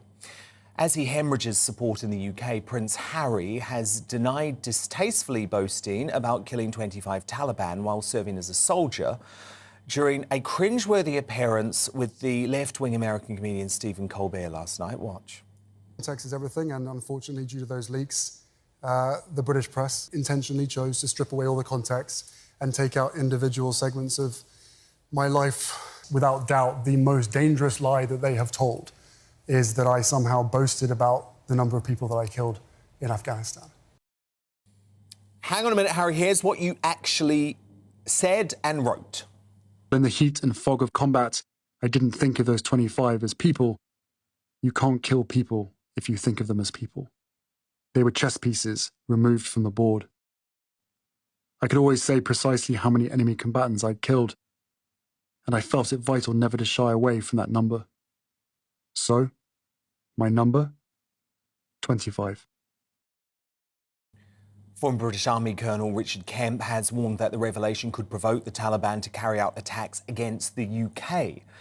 But tone-deaf Harry seems to forget he's now living in a country that respects veterans and their usual preference for discretion more than any other. And one person who also grew up in the glare of the public spotlight but seems to have coped with it a hell of a lot better than Harry is top Republican commentator and my DailyMail.com colleague Meghan McCain, whose own father, John McCain, famously spent over 5 years as a prisoner of war in Vietnam. Meghan, so great to have you here tonight. So it's not just the military community in the US that seems furious with Harry. Do you think he's starting to lose America now with all of this? Oh, yes. I mean, his media appearances this past week have been a complete and total spectacle. I mean, not to be vulgar and disgusting with you, but I now know that he's circumcised. These are not things that, a grown adult man with 2 kids should be revealing on television and in a book. And even when you see people like the New York Times, places like CNN coming out and criticizing him, you know that the tables have turned. You can see the approval ratings in the UK. I'm sure that they are mirrored here as well. A lot of people who were big advocates of Meghan and Harry's have been really silent recently. People like Oprah, people like Gayle King, just not coming out and supporting them the way they do. And I think part of it is just this, the egregious revelations, obviously the the disgusting way that he's treating his family. But I think these comments about the military, I don't think he understands the way it's going over here in our country as well. As you mentioned, my dad was a veteran, but every person in my family serves in the military except me. I'm actually the black sheep because of it. My brother Jimmy enlisted in the Marines when he was 16. You have to be 18 to join the Marines without parental signing. My parents signed for him to deploy to Iraq and Afghanistan. I honestly can't remember the amount of deployments between all my family members, and that includes my in-laws. Revealing your kill count is something that is just not done. It is not done publicly. It is something that is done privately, possibly with your fellow soldiers, maybe after a lot of drinks or maybe on the battlefield, but it just isn't something that's done. Even people like the American sniper, Chris Kyle, it's not something that he bragged about. You know, the person who came out and revealed that he shot bin Laden, it was highly criticized within the Navy SEAL community at the time because, again, it's a team effort. It's something that happens with a group of people, with soldiers, with people on the battlefield. And then to go on Stephen Colbert and sort of say that people like you and I work for British media now, that we are misrepresenting or unhearing. I read and I just heard exactly what I needed to know. You are bragging about killing people on the battlefield, which is just not something that is done in our country among regular military circles. Well, I mean, that's the thing that is most astonishing, right? So he's now not even prepared to stand by his own words in his own autobiography. He's trying to blame us. He's trying to blame the British press. We know he doesn't believe in freedom of the press. But I found this particularly despicable. When you look at the military commentators, though, Meghan, who have spoken about how much extra threat level this is now going to bring to his own family and actually the British public too, it doesn't matter to them whether he was bragging about it or not. It's just the simple, plain fact that he has revealed the number. So he's being disingenuous anyway. It's not the fact that the British press is saying he's bragging. It's the fact that Harry has gone on the record and said, I killed 25 members of the Taliban. That is what has increased the threat level. Yeah, and then comparing them to chess pieces, which, again, I don't pretend to understand the things you have to do to go to war. I myself have never served. But I just found it distasteful and obviously dangerous. And again, I just think of my brothers who are around his age and have done many deployments. And again, I'm not in the military. I'm not judging the experience, but there's just there is no universe on planet Earth where my brothers would be going on TV talking about their kill count. It's just not something that's done. And then you see him backtracking on many other things, including saying that he doesn't believe that the royal family is racist. I spent episodes and episodes of the show I used to be on discussing the racism that was alleged within the royal family, accused on the Oprah interview with him and Meghan Markle. I don't know what he's talking about. You know, at the time, the intention of that was to hurt your family and to hurt the United Kingdom and to make it seem like it is a monarchy full of racists. And for him to backtrack now is confusing. I also find it confusing why they won't give up their royal titles and also why they're still possibly flirting with the idea of going to the coronation. Americans are people that don't completely understand nor have the kind of respect for the monarchy that obviously the British population does. But we do understand family and we do understand loyalty, and trashing your family for the highest dollar and going on any TV network you can and saying deeply personal things. And again, this is just one side of the story. And one of the things I just kept thinking about is, William lost his mother too. William went through all of these things too. And there was a point in time in my life where I really, just didn't have a lot of interest in the royal family. And I'm telling you, myself and many people in this country understand that it is extremely important for our countries to maintain the kind of political and global alliance that we have. And this could really hurt that. And that is why I don't forgive this, because I actually think there are real life geopolitical ramifications. William's going to be king someday.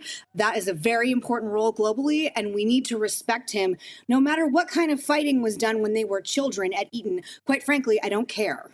I know. And it's his own brother who is trying to discredit the future king of England. It's extraordinary. He's trying to paint him as some sort of bullying lout. And that isn't the William that I believe exists anyway. So I think he's trying to actually incorrectly put that portrayal out there. But look, you speak about family, Meghan, and of course you do come from one of the most famous political families in the US. I imagine there were loads of times that you probably had back and forth behind the scenes and disagreed with your father or your mum, but you would never have thought about selling them out in a book for millions of dollars, would you? I have 6 brothers and sisters. My dad was married twice. I come from a blended family. You know, as anybody has any family, people fight, things happen. My brothers have gotten in fist fights before, but I love my family and we are incredibly loyal to each other. There is absolutely nothing in the world that could ever get me to betray my family. And I think it's the level of betrayal at the level that it's at. And I think when you see, you know, people like Stephen Colbert, who's a very liberal comedian, conducting these sort of puff interviews. At the same time, there are a lot of people and a lot of average Americans who feel like our country is sort of being used in a way, in this like pawn with Harry in a way to disparage the United Kingdom and to disparage the monarchy. And I'm grossed out by it. And I know a lot of people are as well. And I think there's a lot of politicians that they admire. And I want to go back to the Obamas, which I spoke about on your show before, who are staying very quiet. They are not publicly supporting this. We understand how important our relationship is with your country and our relationship is with the monarchy. Exactly. And the Queen, who has since passed, excuse me. Yes, go ahead. And no, I'm just going to say this has gone too far now. But look, you've written a brilliant column about this, which I really recommend people check out at thedailymail.com. Meghan McCain, so great to speak to you. If we don't talk beforehand, good luck with the pregnancy, Meghan. You couldn't tell there, but she's very close to her due date. But it is time now to reveal today's greatest Britain and Union jackass. Dawn Neeson, your GB nominee, please. My GB, I just want to give a quick passing shout out to Jeff Beck, who I've just found out has just passed away very sadly. One of the greatest guitarists of all time. In any case, my nominee is honorary, and it's Tom Hanks. We've already seen it for mocking Harry on The Late Show. Harry thought they were mocking the royal family, but he didn't realise, because it's a bit dim, they're actually taking the mickey out of him as well. Adam Brooks, your nominee. My Greatest Britain nominee is GB News panellist and comedian Daniel O'Reilly, also known as Dapper Laughs, for his mental health videos on TikTok and Instagram. He's supporting men with mental health. He's going out to millions of people, and he's definitely making a difference. Well done. And Ashley James, your nominee. Mine is solidarity with the striking paramedics, like with the rest of the NHS. I hope that their conditions and that they get a pay increase. You know, we all have times that our friends and family will need to call. Do you know what? I'm going to have to go with Tom Hanks because for making a little mockery of Prince Harry in a way where Prince Harry didn't realise it. I loved it. Dawn Neeson, your Union jackass nominee, please. Is the Church of England for spending £100 million in reparations for the slave trade. Concentrate on the here and now and look after people in this country who need that financial help. Adam Brooks. My Union jackass is Prince Harry for all the proven mistruths and lies that are in his book, for embarrassing himself, the royal family and the UK. And Ashley James, your Union jackass nominee. Mine is Rishi Sunak for many reasons, but mainly for telling the British public that there's no money, but yet getting on an RAF flight to go to Leeds, refusing to answer questions on whether or not he uses the NHS. Although he did today. He did today. He said he was registered with an NHS GP, but he had used independent healthcare. I just wish he'd said that on Sunday when he was first asked. It's a bit worrying to me that he has to go away and get his spin doctors to come up with an answer. You would have hoped he would have known how to answer it.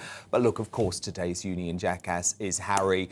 And it's for a very specific reason. He cannot even stand by the words in his own book. Dawn Neeson, Adam Brooks, Ashley James, thank you for being my fabulous Wednesday night superstar panel. I'm back again tomorrow night, of course, from 9 p.m. But next up, it's Headliners. Thank you for your company. Good night.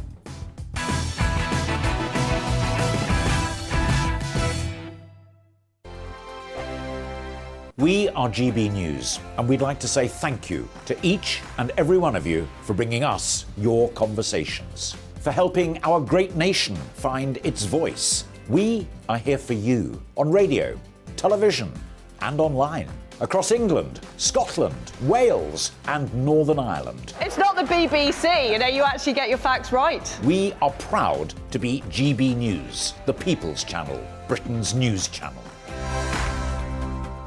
Monday to Thursday, 9 p.m. till 11 p.m. Join me, Dan Wootton. I'll bring you the sharpest takes and hottest debates. Do you not believe in prisons? I don't believe in prisons. I'm completely stunned. I guarantee you there'll be no spin, no bias, no censorship. I actually was personally quite offended by it. And no reason to go to bed. So I guess they've always been quite woke. That's Dan Wootton tonight on TV, radio and online. Monday to Thursday from 9 p.m. till 11 p.m. on GB News. The People's Channel, Britain's news channel. My name's Tom Harwood and join me 9:30 a.m. every weekday for The Briefing, your one-stop shop for everything you need to know about what's going on in politics today. I wonder if this is a deal that might need to be like the biscuits in this factory, twice baked. Is there not an opportunity here to win out against the extremes? Tom Harwood, GB News. What are you going to do about it?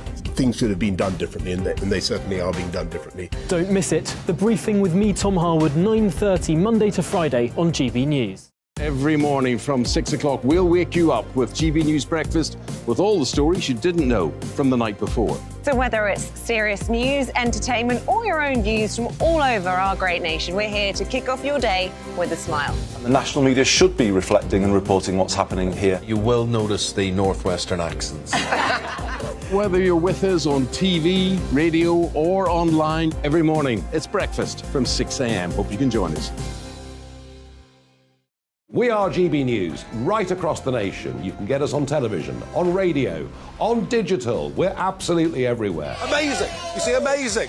You remind me of me in the European Parliament. But here's the most important bit. We are not part of the mainstream establishment. We think and speak just like you do. We are the People's Channel. Magnificent. That's really, really thoughtful. Come and join us on GB News, the People's News Channel. Join me, Nana Akue, Saturday and Sunday afternoons on GB News. Expect fiery debate and passionate discussion as me and my panel tackle some of the biggest topics hitting the headlines. It's a place for everyone's opinion.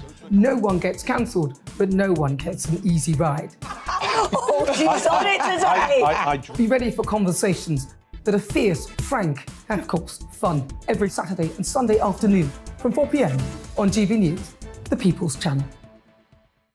We are GB News, the People's Channel. And right across the United Kingdom. You can find us on Sky Channel 512. Virgin Media Channel 604. Freesat Channel 216. Freeview Channel 236. And YouView Channel 236. You can also take us with you on DAB+ radio. With the GB News app and at the website gbnews.uk. We're absolutely everywhere. Come join us on GB News, the People's Channel, Britain's news channel.